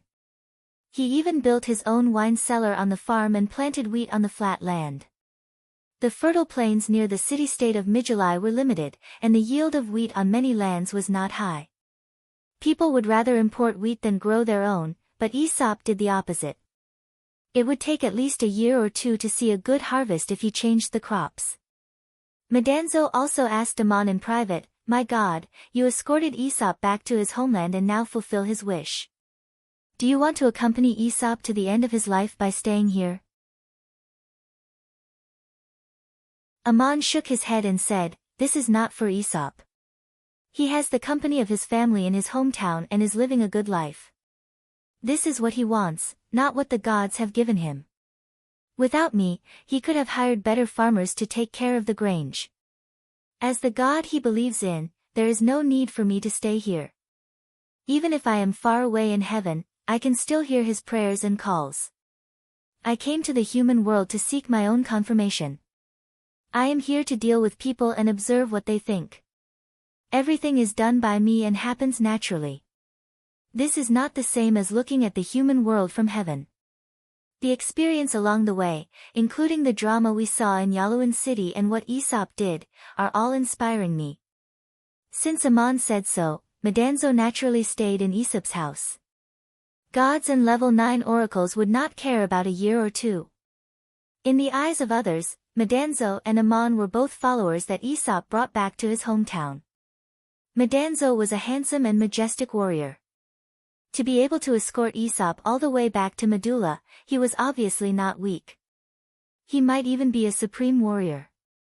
With him around, naturally, no one dared to cause trouble for Aesop. After Aesop handed the grange to Ammon, he no longer asked about it. Every day, other than going to the city square to find Thales or to chat with the others, he would talk to Whale in the shops about everything under the sun. Whale did not quite understand one thing and deliberately asked, "My dear uncle, running a farm is naturally not as profitable as doing business, but it does not matter if you like it. After all, it is preserving the ancestral land. You grow grapes to make wine. If the wine is good, it is also a good business, but growing wheat is obviously not as good as growing olives." Aesop smiled and said, "Wait and see, it will not take long for you to understand." Now the conflict between the Yaluan alliance and the Gabados alliance on the Hetan Peninsula is getting more and more intense.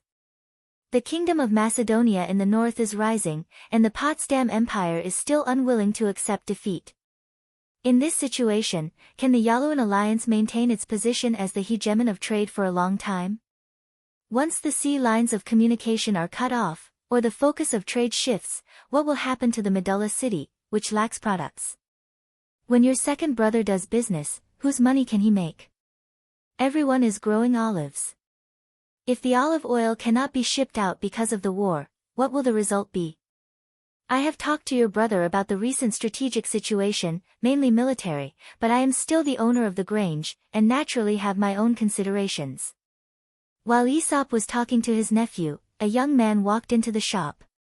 He was wearing a short-sleeved tunic and holding a willow branch. He looked very delicate. Aesop stood up and greeted him, "Sir, may I ask what you want to buy?" The young man smiled and shook his head, "I am just looking for a grocery store in the city, and I came in to see if there is anything I need." Aesop waved his hand, "Then you can look around." The young man looked at the goods on the shelves, and suddenly pointed to the most exquisite statue on the back of the shop, and asked, "How much is Zeus selling here?" Aesop replied politely, "Not Zeus, but the statue of Zeus. The one you pointed to is selling for 2 silver coins." The young man asked with a smile, "The great Zeus is the father of the Olympian gods. Can this solemn statue be put on the shelves like ordinary goods?" Can the faith in the gods be traded with money? Shopkeeper, please answer this question, otherwise, how can you sell the statue and earn your profit in the name of the gods? The young man's question was very interesting, and it sounded like he was looking for trouble.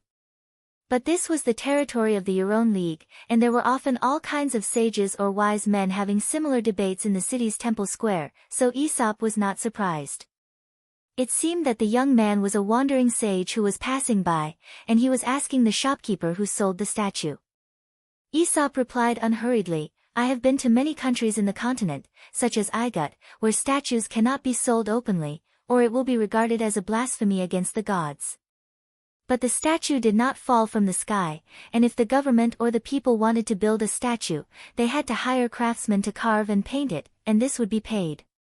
The faith here is more tolerant, and people have closer feelings for the gods. If you are willing to pay for this statue instead of using the money to go to the tavern for a drink, this proves that you are willing to pay for your faith. The money is not earned by the gods, but paid to the craftsman who carved the statue, the coachman who transported the statue, and the shop that sold the statue. If you think that you are buying a god, then 2 silver coins is indeed blasphemy. You can give Zeus a price yourself, but in fact, no one can afford it. All we have is the starry sky above our heads and the faith in our hearts. Worldly possessions are a way of expression, so I would like to ask you, how much are you willing to pay for such a statue? The young man was slightly stunned, as if he did not expect such an answer from Aesop. He changed the topic and pointed to the statue of Hera next to Zeus. So how much is this statue for? Hera was the legendary wife of Zeus. Her statue was a painted work of stone carving. She wore a crown decorated with peacock feathers and a bright long dress. Her figure was plump, and her face was dignified. She looked radiant. Aesop replied, it costs 4 silver coins. The young man was surprised. These 2 statues are made of the same material and are of the same size. Why is Hera's statue twice as expensive as the statue of the father of the gods? Aesop explained calmly, this is a statue of a goddess.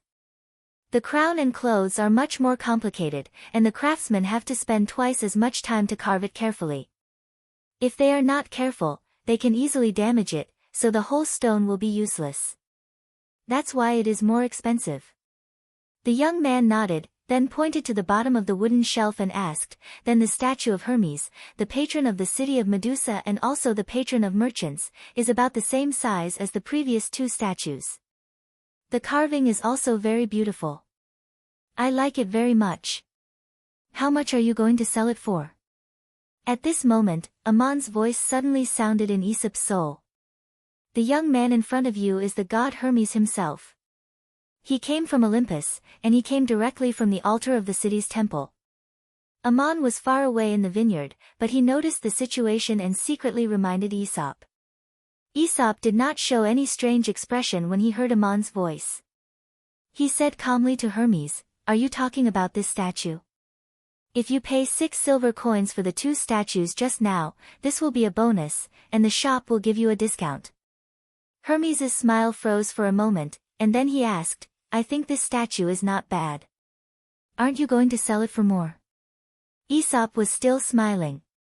This is just a statue, and it's worth so much. It's the real deal. I don't want to cheat you. Hermes frowned slightly. Old man, do you know who I am? Aesop replied, you are a customer who came to ask about the price. I am the owner of the shop. The young man turned around and walked out of the shop without saying a word.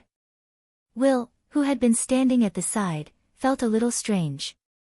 Then, Amon's voice rang in Aesop's soul again. Aesop, I want to say thank you. You have given me the best inspiration for the problem I have been thinking about. Why did Amon thank Aesop? Perhaps only the god himself knew. And what was Hermes' purpose in coming here? Perhaps only that deity could understand this in his heart. In the meeting of the citizens of the city, Hermes had once given an oracle at the request of the people. People of Meduria, the old man in front of you has returned from a foreign land. He has not received the light of the gods there, so the gods will not prove his identity. He needs to prove it himself. And the way Aesop proved his identity was to lift the hidden mark of Hermes' scepter in the old house, and when the house was rebuilt, he put the stone slab back untouched. Hermes was clear about Aesop's faith, and Aesop also expressed his own faith. This silent dialogue between gods and mortals was equal. When Hermes came to the human world and appeared in front of Aesop, whether he said his name and identity or not, Aesop would treat him as a customer who came to ask about the price. The goods in the shop were sold as they were, and Aesop did not disrespect this customer. And Ammon watched this scene, understood the cause and effect, and also had his own understanding.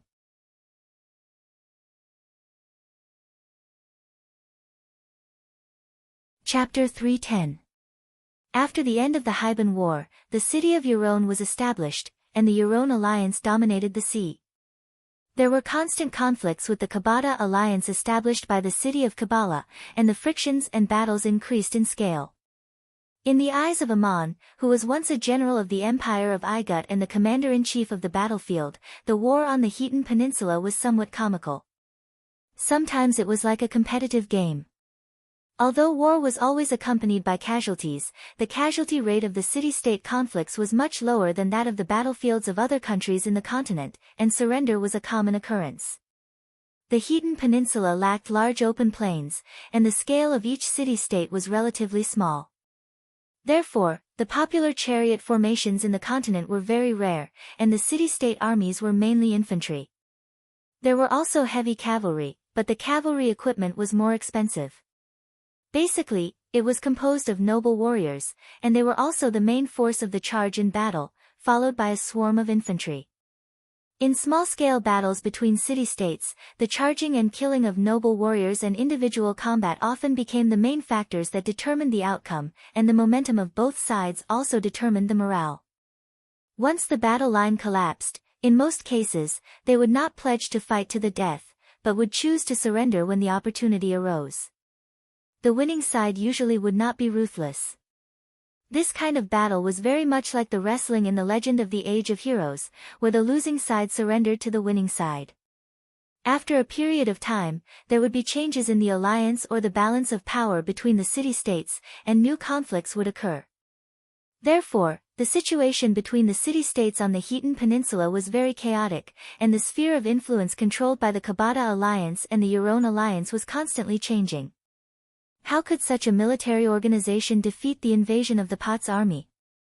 In fact, when Pot's invaded, many states surrendered at the sight of the wind.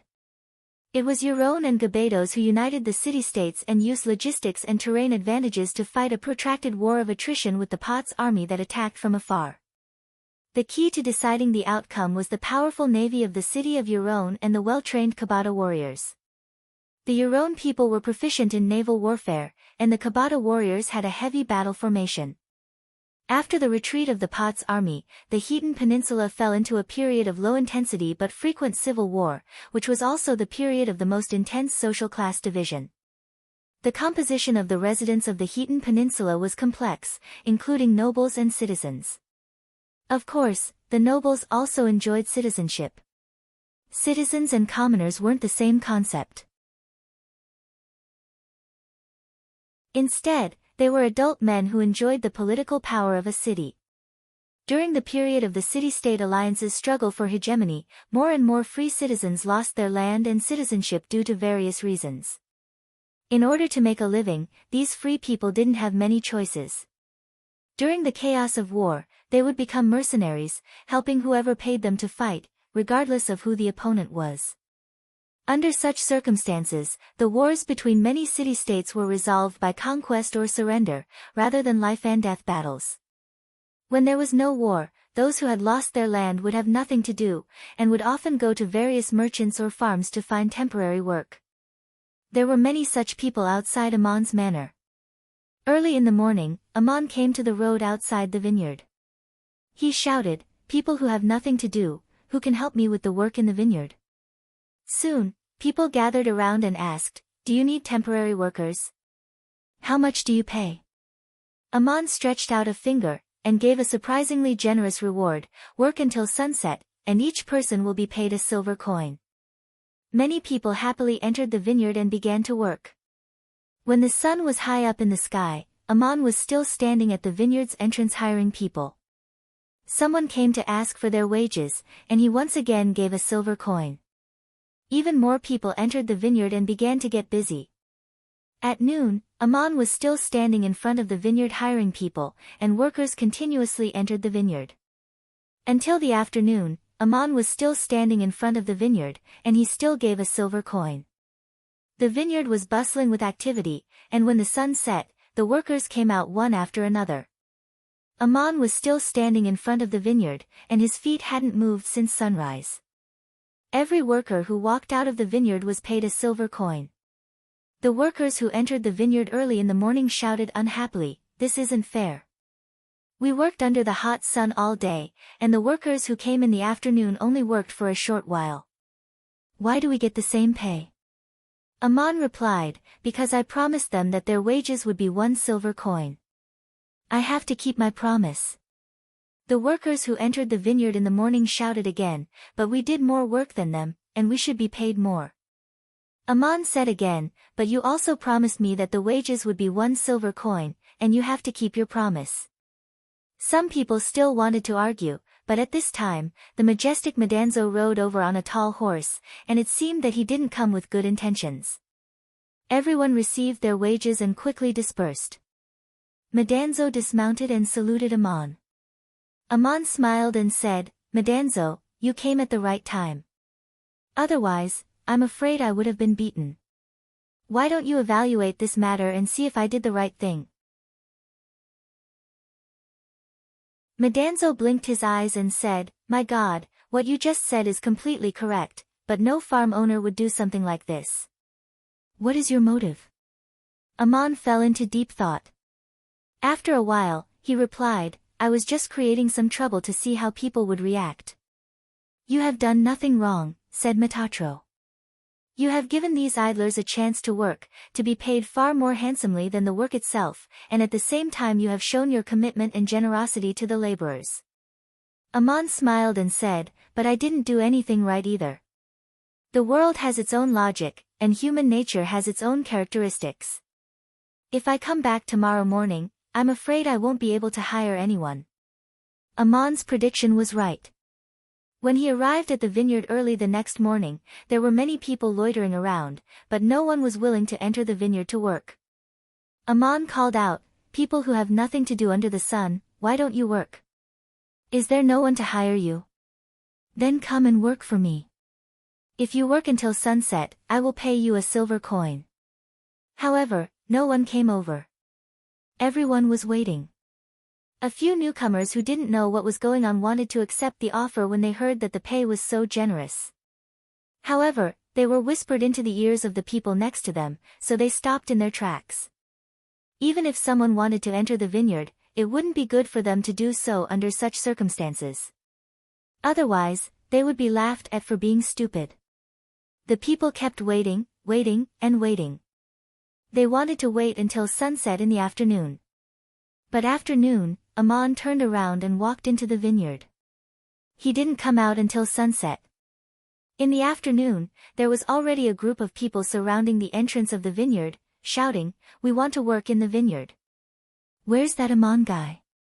Why didn't he keep his promise?" Madanzo walked out of the vineyard and said with a straight face, "When did Aman say that he would hire anyone in the afternoon? When he couldn't hire any workers, he would naturally leave." The crowd dispersed again. Madanzo walked into the vineyard and saw Aman. He smiled and said, "My God, you are really bad. You are playing with people." Aman smiled and asked, "What did they lose?" "I never lied to them, but they thought they were smart, but they thought they were cheated." Madanzo didn't say much. He just smiled and said, "Tomorrow, you can hire enough workers." Madanzo's prediction was right. Early the next morning, when Aman appeared at the entrance of the vineyard, there were already many people waiting.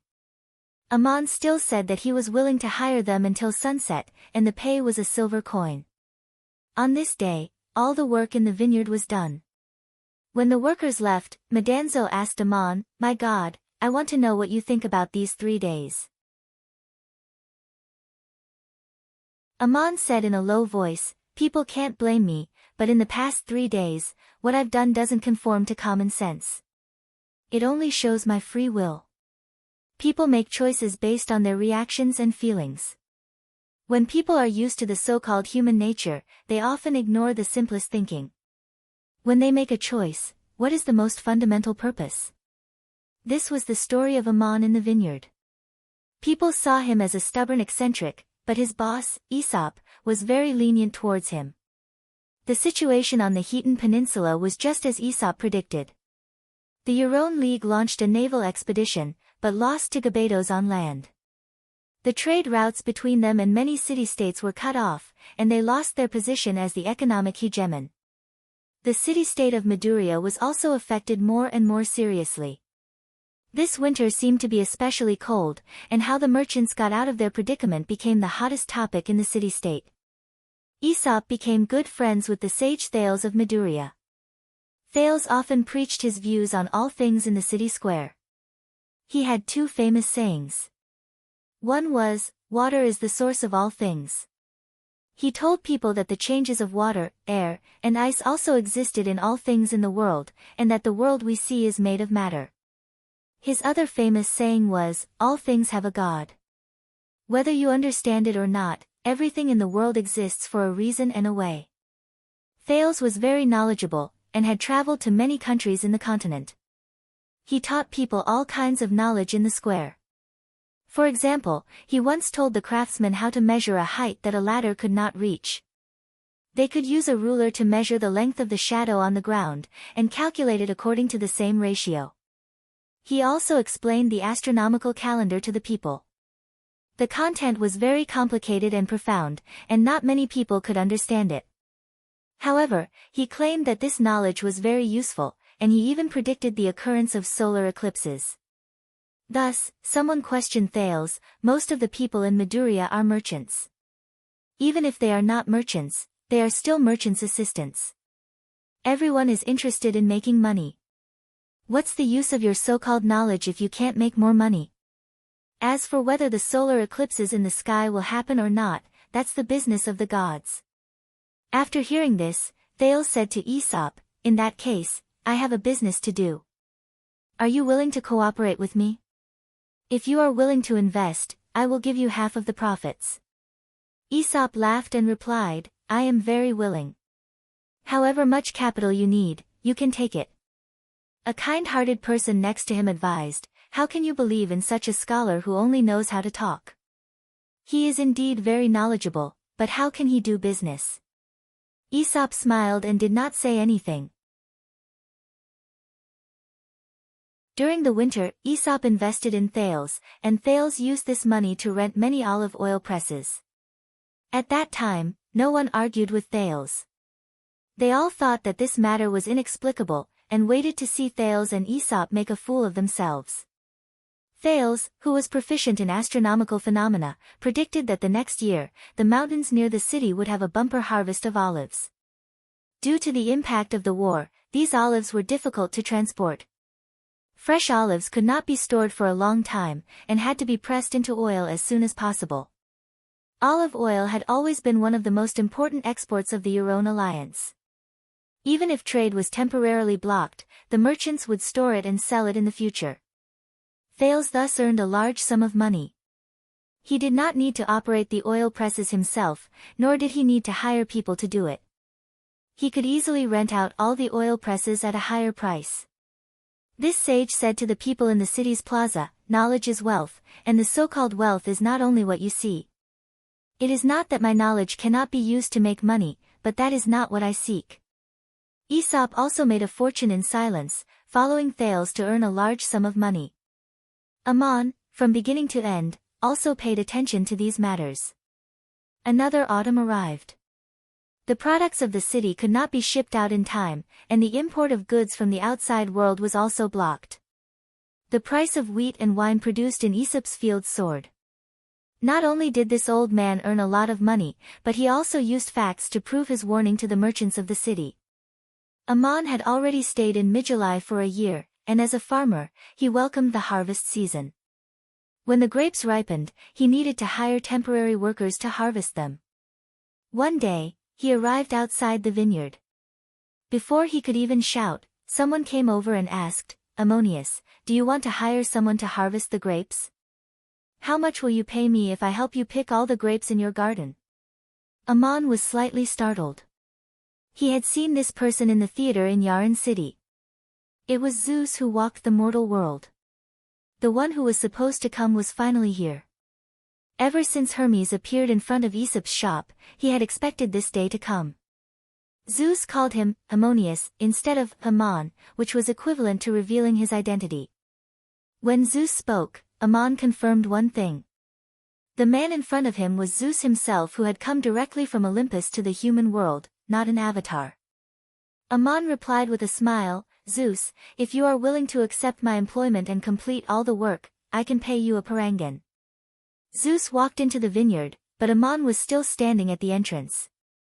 Zeus turned back and said, "Farmer outside Migilai, are you not coming in to supervise the work?"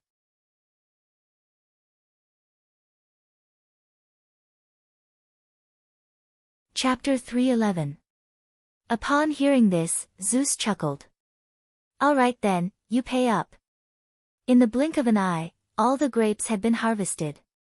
They were placed neatly in rattan frames. Zeus quietly used the most brilliant spatial magic in the world, which could be considered a miracle. Then he said with a smile, "I've picked all the grapes and put them in order. I've done more than what I've asked for.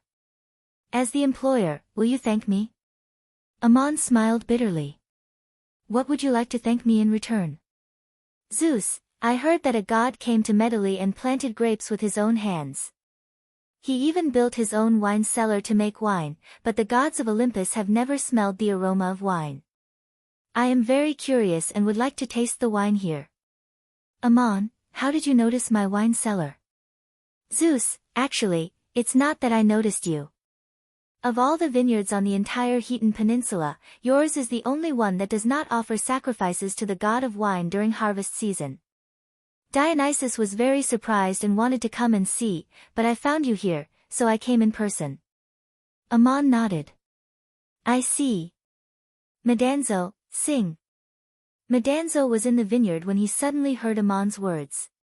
He was a little puzzled and asked curiously, "My god, what song do you want to sing?" "Ammon, Ode to the God of Wine, the people here sing, Ode to the God of Wine." Medanzo was startled for a moment, then he started singing loudly. "Raise your glass high, let us sing to our heart's content." Joy overflowed on the top of the mountain, dancing until the gods were drunk.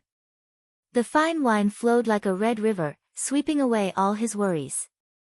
"Will the god come?" We sang all night to summon him. Wine moistened our throats, hair bathed in the breeze, looking up at the sacred light of the starry sky until the starlight disappeared, running barefoot to the rising sun, moving along the river and the canyon, running to the gods with open arms. It's like I've returned to my hometown, pouring out my troubles to the gods, drinking to my heart's content and forgetting all my sorrows. Medanzo was very handsome, and his singing voice was very resonant, but this, ode to the wine god, sounded like a donkey braying. When the other farmers in the farm heard this, they whispered to each other that the warrior must have been drunk from singing. Who knew how much wine he had taken from the cellar? This, Ode to the Wine God, was a song that people sang and danced while drinking to celebrate the harvest of grapes and to thank the wine god. At the same time, they prayed to the wine god to bless them so that they could make even better wine in the coming year. Medanzo didn't drink at all. He just followed Ammon's instructions and howled at the top of his lungs. At the end of the song, Ammon smiled and asked, "Is it good?" Zeus frowned and said honestly, "It's really bad." "Why did you ask him to sing it?" Ammon smiled and explained, "Thank you for your reminder today. When in Rome, do as the Romans do." Zeus said, "But the wine god can't hear you. Even if your disciples sang the Ode to the Wine God in Migilai, he wouldn't be singing to Dionysus in his heart." Ammon said, "After the harvest of grapes, people drink and sing, hoping to make even better wine in the coming year. What a simple and lovely feeling. If I hire enough Migilai workers today, I don't mind serving them wine. They will also sing to their god of wine, Dionysus." But you harvested all the grapes by yourself, so you should be the one singing. Zeus changed the topic and asked Ammon, are you going to buy me a drink or not? Ammon took out a parangan and handed it to him. Of course I'm going to buy you a drink. This is your reward. Please take it. They arrived at the farmer's hut in the vineyard, where there was a table and 2 stools. Ammon took out a barrel of wine, 2 ceramic cups, and a flagon, and poured Zeus a full cup. After sitting down, he said, please taste the wine I brewed. Zeus took a sip. Sia smacked his lips and said, this tastes the same as the wine in Migilai. Although it's not bad, it's not the best wine in the world. If you hadn't told me yourself, I wouldn't have believed that it was brewed by the gods. Ammon explained, it's not wine brewed by the gods, but wine brewed by the farmers of Migilai. Have you drunk it in the city? Then it was transported from here to be sold. The grapes were planted last year, and the banquet was built last year as well. It's far from being comparable to the best wine, but this farm has done its best. Zeus raised his cup and said, Farmer of Migilai, let me toast to you. He extended his hand. Ammon also raised his cup, but he suddenly felt a strong force rushing toward him. Zeus sat opposite him and raised his cup. It was just a cup of wine, but the farm outside the hut, the wilderness outside the farm, and the world that contained the wilderness seemed to have collided with this cup of wine. Ceramic cups were not suitable to be touched with force, and the slightest carelessness would cause it to shatter. This cup of wine from Zeus was even more undrinkable. Ammon raised his cup without batting an eyelid. It was dawn outside, and the sun had just risen. Smoke curled up from the farmhouse in the distance, and the wilderness had just woken up from a deep sleep. Under the sunlight, it seemed as if their eyes were still hazy. The wine in Ammon's cup rippled gently, reflecting the scenery of the world. Their cups clinked together. With a ding sound, the 2 huge forces collided and disappeared without a trace in an instant. Both of their wine glasses were undamaged. Zeus looked a little surprised. He looked at Ammon approvingly and nodded, then drank the cup of wine in one gulp. Both gods were the lords of their respective heavens, and they had realms above the god of creation. It was almost impossible for them to fight directly, and it was even more impossible for them to really fight in the human world. Zeus's sudden attack was a little unexpected to Ammon, but this was not a real duel, but a competition of realms. Even if someone was standing by and watching, they would not find anything unusual. What was Zeus's purpose? Was he trying to test Ammon's strength? After finishing the first cup, Ammon filled the cup again and said, You are the guest, and I am the host. I should be the one toasting you. However, before he finished speaking, he was stunned. His hands stopped in the air, and his body also froze. Zeus asked meaningfully, Ammonius, who is the guest and who is the host here? What happened? Ammon reached for the glass, but his hand passed through it like a shadow. He couldn't hold it. The wine cup was placed on the table, and the table was placed on the ground. Everything around them seemed to be integrated with heaven and earth, and Ammon had become an outsider. He was still sitting in the same place, but he had become an irrelevant bystander. Zeus had silently kicked him out of this world. What a brilliant method. He did not touch anything in the human world, but he sent a god away. Only those who had the achievement of the god of creation could do this. If Ammon did not really want to fight with him, and if he did not have the corresponding realm, he could only stare at him now. Then Ammon smiled, put down his hand, picked up the cup again, and said, If I were a farmer, I would be treating a hired worker to a drink. But since it is you who came, I am indeed a guest. He picked up the cup again, and his body and soul silently merged into this world again. Ammon was still Ammon, and the wine was still wine.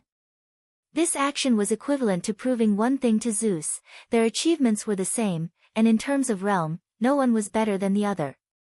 Zeus praised, Thank you for the toast.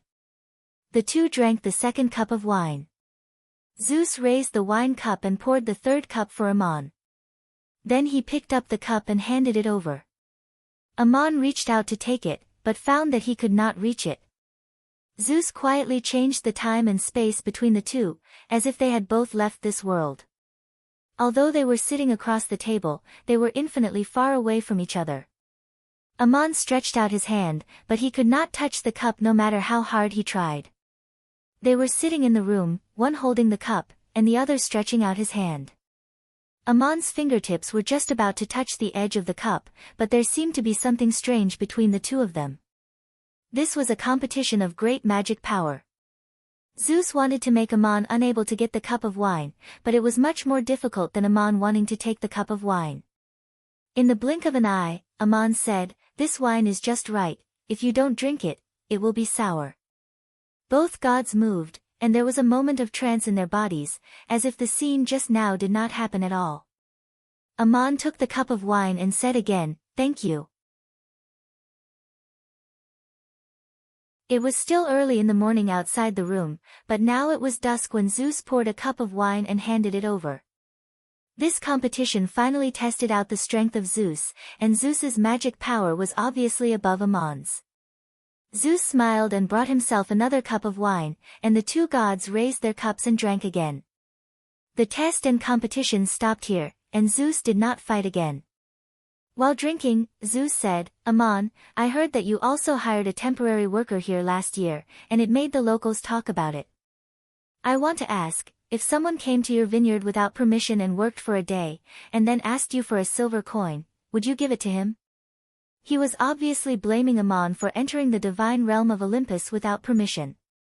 It would have been fine if Ammon had just passed by, but he had been staying here.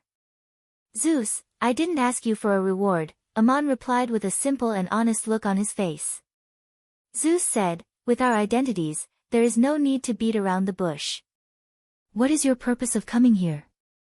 Ammon replied, "In order to prove it, when I created the kingdom of heaven and surpassed the realm of the God of creation, I found that my vow was not fully realized. So I knew that the path I was pursuing was still unknown, but I did not know where to find it. This place is different from the countries I have experienced, so I came to witness all kinds of stories." Zeus asked, "Are you borrowing the divine realm of Olympus by doing this?" Ammon did not answer, but he did not deny it either.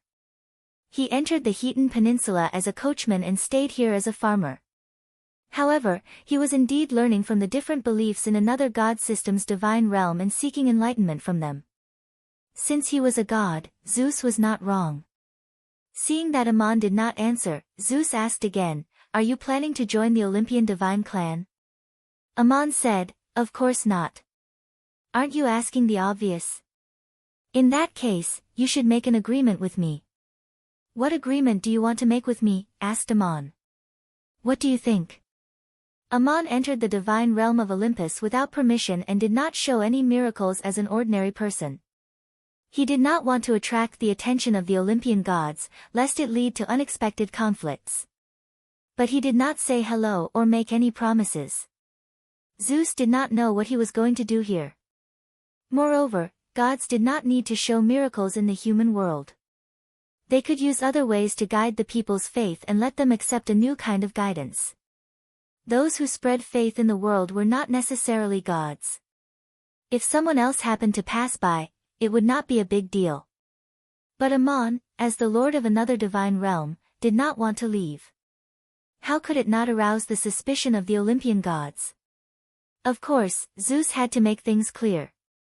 Tong Meng thought for a moment and replied,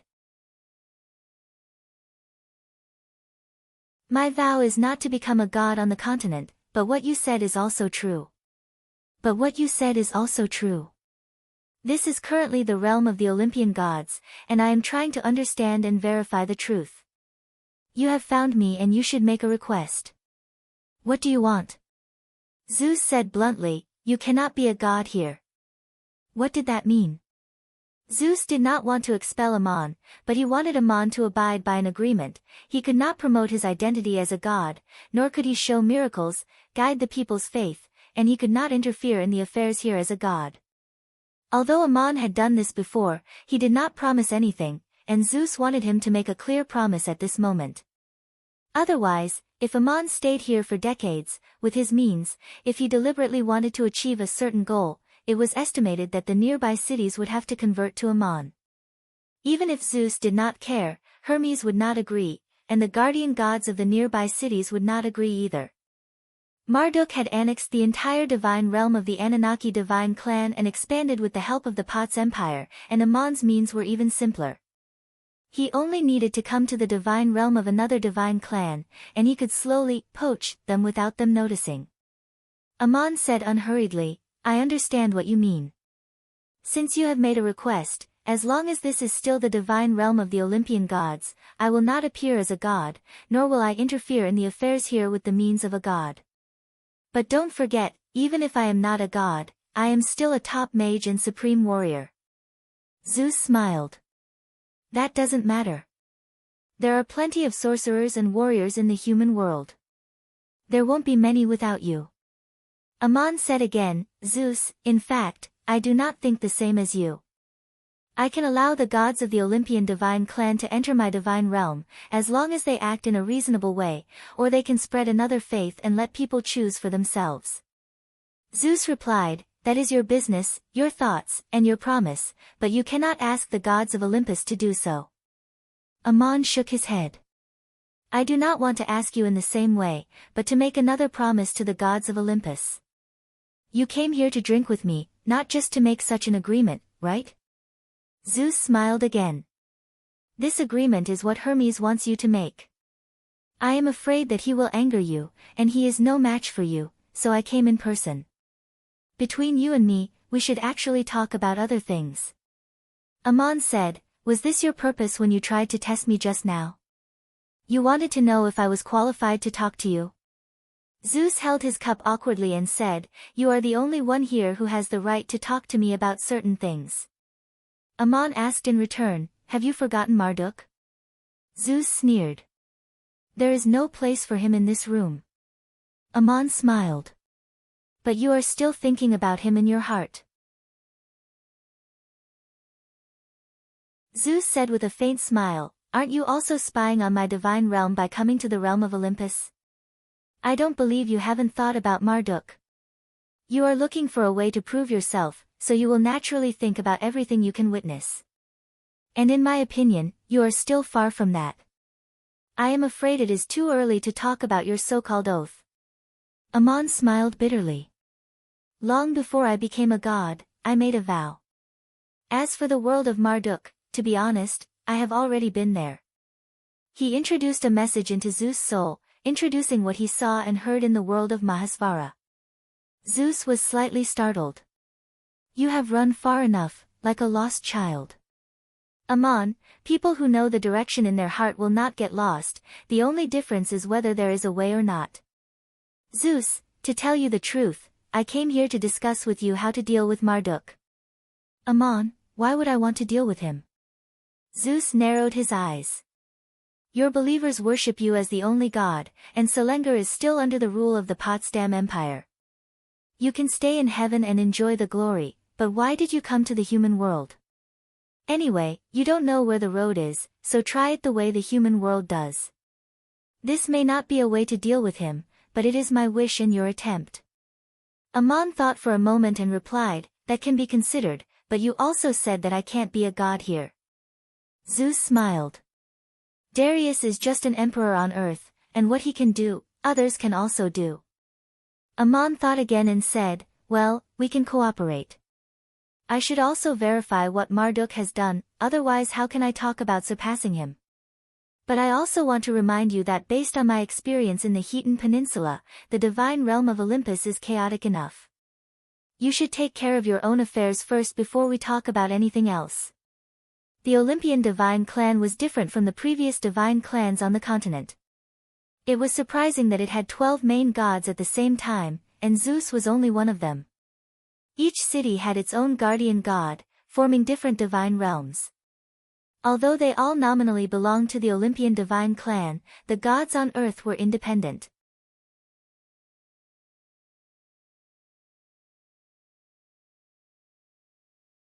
Chapter 3:12.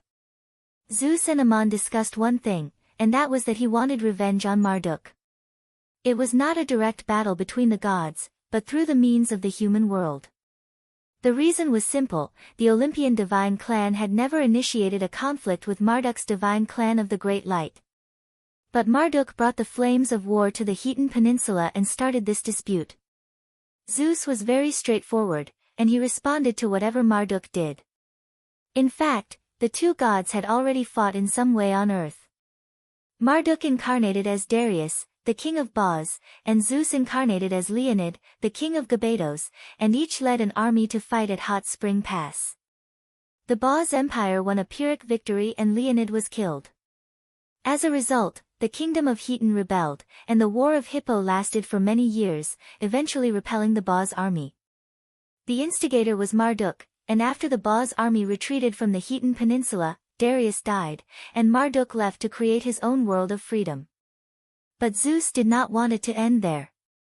Marduk could decide how to start, but Zeus could not let him decide how to end.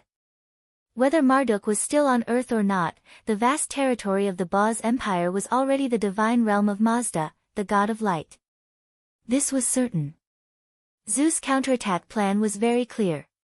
He wanted to join forces with Ammon and annex the so-called divine realm of the Great Light, just as Marduk had annexed the divine realm of the Anunnaki. The Bos Empire was an unprecedented behemoth on the continent, and this wish of Zeus sounded shocking. How could he accomplish such an incredible goal with the small Khitan Peninsula as the origin? But this was what Zeus thought. If he was not such a god, he would not have achieved the status of the king of Olympus today. But after the Persian army retreated, the Khitan Peninsula fell into a chaotic situation where various city-states fought for hegemony. The Olympian gods were still on Earth, and the Khitan Peninsula was divided into many large and small divine realms. Marduk unified such a vast divine realm, while Zeus could not even settle the small Khitan Peninsula. How could he talk about dealing with Marduk when he could not even settle the Khitan Peninsula? The current situation of the divine realm of Olympus was caused by historical reasons. Zeus merged and inherited the divine realm of the original gods to create the divine realm of Olympus. He also allowed the gods to build independent palaces in the divine realm to create an independent world of the creator. Other than obeying the will of Zeus in the divine realm, he did not interfere in other matters. This was the oath that Zeus made when he first established this divine system, and it was also the promise that Zeus made to the gods after he won the War of the Gods. This was the current situation when it was reflected in the divine realm of the human world. The era of the city-states on the Khitan Peninsula was not only an era of constant disputes and conflicts, but also an era of conflict and explosion of ideas. That was why Ammon had met so many sages, who had so many strange and even bizarre ideas in the eyes of ordinary people. He had also seen so many wonderful human dramas in the city of Yaren. For Zeus to resolve this situation without violating his promise to the gods, it was obviously not easy. He needed to foster a powerful city-state, unify the Khitan Peninsula in a real sense, and then cross the strait westward to conquer the entire Persian Empire. From the map of the continent, Zeus's plan was to let an ant swallow an elephant, and only gods like him and Ammon dared to think of it. But the city-state chosen by Zeus would not be Yalon or Gabados. The actual situation was the opposite. Zeus wanted to punish these two city-states and let them suffer the fate of being conquered and declining. In that case, which city-state would be the one to complete this almost unimaginable undertaking? The result of the discussion between the two lords of heaven was for Ammon to choose, as long as the god the city-state believed in was Zeus. They would work together to complete this task as god and man, respectively. Since Ammon couldn't be a god, he naturally had to do things as a mortal. Zeus was still the lord of Olympus, and he would send down an oracle to give all the cooperation. If they faced the gods of the Great Light Pantheon, the Olympian gods and oracles would solve the problem. This was the division of labor between God and man, and it was also in line with the agreement between gods and mortals. But this time the situation was a little special. The mortal, who made a pact with the god, became Ammon. Zeus's plan was quite cunning. Zeus was very cunning. Where could he find such an outstanding mortal like Ammon? And Ammon, for some reason, agreed to cooperate with Zeus. Zeus wanted to prove his achievements, and Ammon was trying to find a way to prove it. After the two gods reached an agreement, Zeus said, "In the future, the entire Hetan Peninsula will be truly unified. When we leave the Hetan Peninsula and enter the new divine realm, you and I can spread the guidance of the divine clan by our own means. But you promise to let the Olympian gods enter your divine realm only because your vow is different, not because you are particularly generous. I will not thank you when the time comes." Ammon smiled bitterly. "This is after the Hetan Peninsula is unified, and then we will annex the Potsdam Empire. When the time comes, we will rely on our own means. It is like doing business. It is too early to think about how to divide the property before the business starts." Zeus raised his glass and laughed. "Then I wish that we both get what we want." Ammon also raised his glass. The two looked at each other and smiled. Zeus's expression suddenly froze for a moment. The wine glasses moved forward in the air, but it seemed that they would never touch each other. Zeus looked into Ammon's eyes. The cottage, the grange, and the world in the suburbs of Maduri disappeared from his side. Another world appeared in Ammon's eyes, and Zeus completely included Zeus. When they drank the first glass of wine, Zeus suddenly sneak attacked Ammon. When the two finished discussing, they raised their cups again, and Ammon suddenly raised his cup in return. The cottage was gone, and they sat in another world drinking wine. There was a strange dividing line between the two. Ammon sat in a desert, facing the picturesque wilderness and mountains, while Zeus sat on a grassland, facing the burning flames and thick smoke of the desert. This was the divine realm created by Ammon. Zeus's glass of wine could not cross the boundary. When it touched Ammon's glass, it was equivalent to being trapped in the world shown in Ammon's eyes. At this time, Ammon saw Zeus smiling. His eyes also reflected a world, a towering mountain range, clouds floating between the peaks, and many exquisite palaces floating in the air, like embellishments between the mountains. It was the Olympian heaven. Zeus broke free from Ammon's great magical power, as if returning to his own divine realm, or as if using the divine realm created by his soul to invade Ammon's divine realm. With a ding sound, the wine glasses gently touched each other, and everything returned to normal. This confrontation ended in a draw. It was late at night outside the cottage, and the sky above the grange was full of stars. The battle between the two gods was silent on earth, but it alarmed the divine realm created by each of them. Medanzo noticed someone walking into the vineyard, and immediately pulled out the key of fate and came outside the cottage, only to see two gods standing opposite each other. One was Artemis, whom he had known for a long time, and the other was Apollo, whom he had seen on the stage.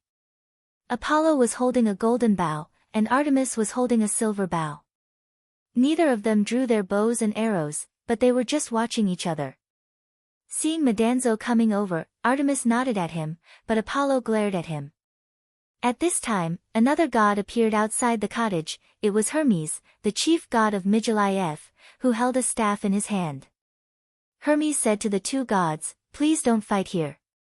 Artemis replied expressionlessly, "I didn't violate the agreement, I'm just watching here to see if anyone else wants to violate the agreement." Apollo also replied coldly, "If Ammon and Zeus fight, it will be the invasion of another divine clan, and it has nothing to do with the agreement between us." Metatro didn't know what to do either, but he stood beside Artemis after a thought. At this time, he heard the loud voice of the Scorpion King in his soul again. "What's going on? Did Ammonius run so far away to fight? Do you want us to go over and help?" Medanzo replied secretly, "Don't worry, I don't know the situation between Ammonius and Zeus. They probably won't fight, the Olympian gods are just making a fuss. If they really fight, can't Ammonius run away even if he can't beat them?" Gerth's voice shouted again, "Ammonius can naturally escape, but Medanzo, you may not be able to escape. But don't worry, I and the angels in heaven will avenge you." Not to mention how Medanzo cursed in his heart, the atmosphere outside Gerth's cottage was a little tense. Zeus and Ammon in the house were naturally aware of the situation outside, but they were still talking unhurriedly.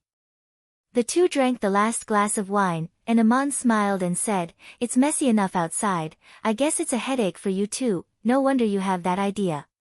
If it weren't for Marduk, you really wouldn't have the right opportunity to clean up the entire divine realm. Zeus sighed. I incarnated as King Leone of Kabata, and my original intention was to truly unite the kingdom of Hilton, but unexpectedly it became the situation it is now, and I have to start anew. Amon, I also want to remind you that keeping a certain promise requires paying a certain price, and the price is not as simple as a silver coin. There are always things in the world that you don't want to see. Amon nodded slightly and said, I know very well, but this is exactly what I have to experience. The door of the cottage opened, and Zeus walked out and closed the door behind him, frowning and asking, What are you all doing here? I just harvested the grapes and earned a parangan. You also want to work to make money and help Amon make wine? Apollo put away his golden longbow and said, Father of the gods, I am just guarding against the invasion of another divine clan. Zeus waved his hand. It's okay, Amon and I are just drinking and chatting. Hermes said, Father of the gods, I am the king of Migilai. Zeus replied expressionlessly, I know very well, and so does Amon. What you are worried about has not happened. When the grapes are made into wine, Amon will leave the city of Migilai. Put away your staff, it is just a toy in my eyes. As soon as Zeus finished speaking, he stepped into the void. Apollo turned around and left as well, but Hermes remained where he was. Artemis put away her silver bow and stared at Hermes. Why are you still here? Hermes was stunned. This is my divine realm, I should be asking you this question. Medanzo also put away the key of destiny and smiled at Hermes. You are so insensible. The whole city is your divine realm, why don't you stay somewhere else? Do you have to block the door and disturb the meeting? Only then did Hermes react, and with a cold snort, he stomped his feet and disappeared. At this time, Amon pushed the door open and came out. He smiled at Artemis and said, Nothing happened to worry you, but thank you for coming. Artemis pouted slightly, and her tone was resentful.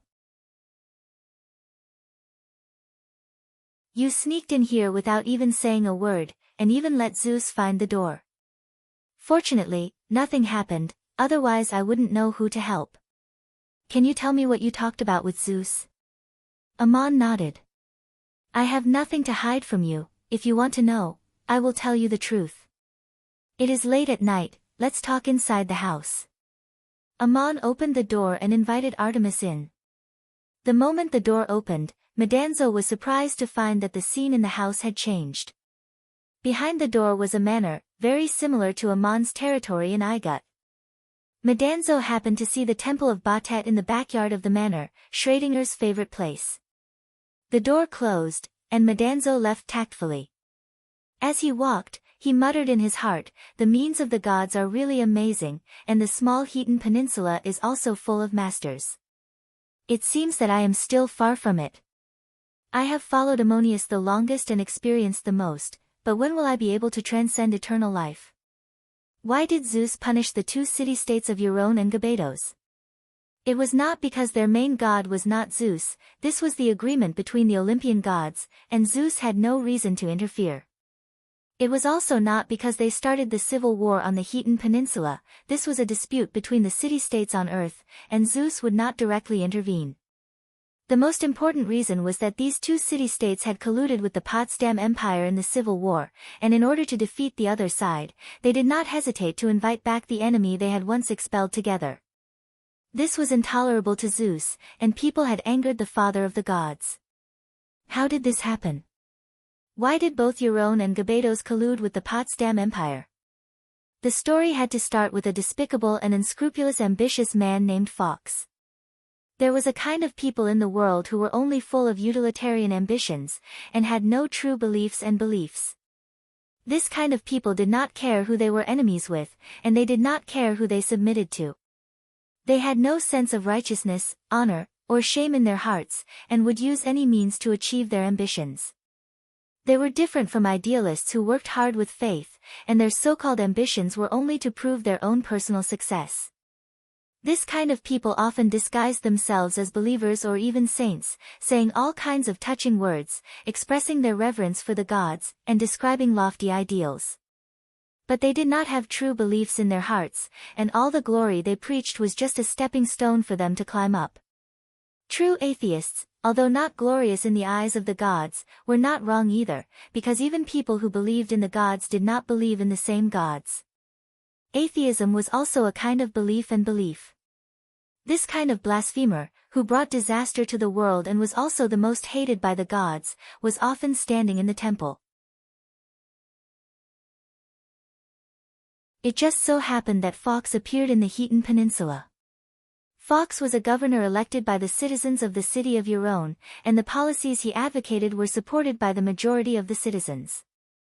Fawkes took advantage of the desire of the businessmen in Euron City to expand and plunder more benefits, and strongly called for the organization of an expeditionary force to occupy the surrounding islands, conquer the economically rich but militarily weak states, and plunder a steady stream of wealth.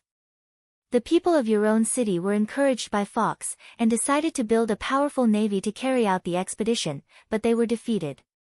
At this time, it was difficult to get off the Tiger, so Euron used the last sum of money to join the alliance to build a new fleet, and finally turned defeat into victory in the expedition. But just before the expedition fleet returned, the army of the Gabados alliance pressed on the border, cutting off the Euron alliance's trade route with the outside world. The Gabados' tactics were quite clever, and the information they had was very accurate.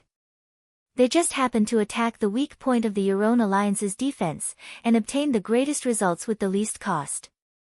Why did this happen? Because the military plan of the Gabados alliance was made by Fawkes, and Fawkes betrayed the Euron alliance. Fawkes did not want to betray Euron from the beginning, but changed his strategy according to the changes of the situation. At first, he wanted to use the hegemony of the Euron alliance to achieve his personal ambition, but after the failure of the first naval expedition, he saw that the balance of power on the peninsula had been reversed, so he colluded with the Gabados. Gabados defeated Euron, and Fawkes was a great success. He created the hegemony of the Heaton Peninsula by means of overturning the clouds and rain, and he himself also obtained the greatest power, enjoying the satisfaction of success. He often said to himself, "A man should be like this." No one knew which sage he was quoting. But the situation soon changed again. After Gabados dominated the Heaton Peninsula, seeing that Euron had surrendered, he did not want a politician like Fawkes to interfere, so he kicked Fawkes aside and established the oligarchic rule of Gabados. Fawkes, who had lost his power, returned to Euron, and made a new promise to the people, saying that he had a way to defeat the powerful Sparta. People believed that he was indeed very talented, and out of the desire to make a comeback, the Euron people elected Fawkes again. Fawkes united the city-states that had been plundered by the Gabados to organize a navy. In order to completely dominate, he used his former influence to negotiate peace with the Gabados nobles, and at the same time, he colluded with the Potsdam Empire to form an alliance. You're tuning in to the Blissful Bookshelf YouTube channel. We're so grateful for your support, and don't forget to subscribe to join us on this incredible journey through captivating stories. Your generosity through donations truly makes a world of difference, as it's the primary source of revenue that allows me to expand and enhance this channel for you. Thank you from the bottom of my heart for being a part of this adventure.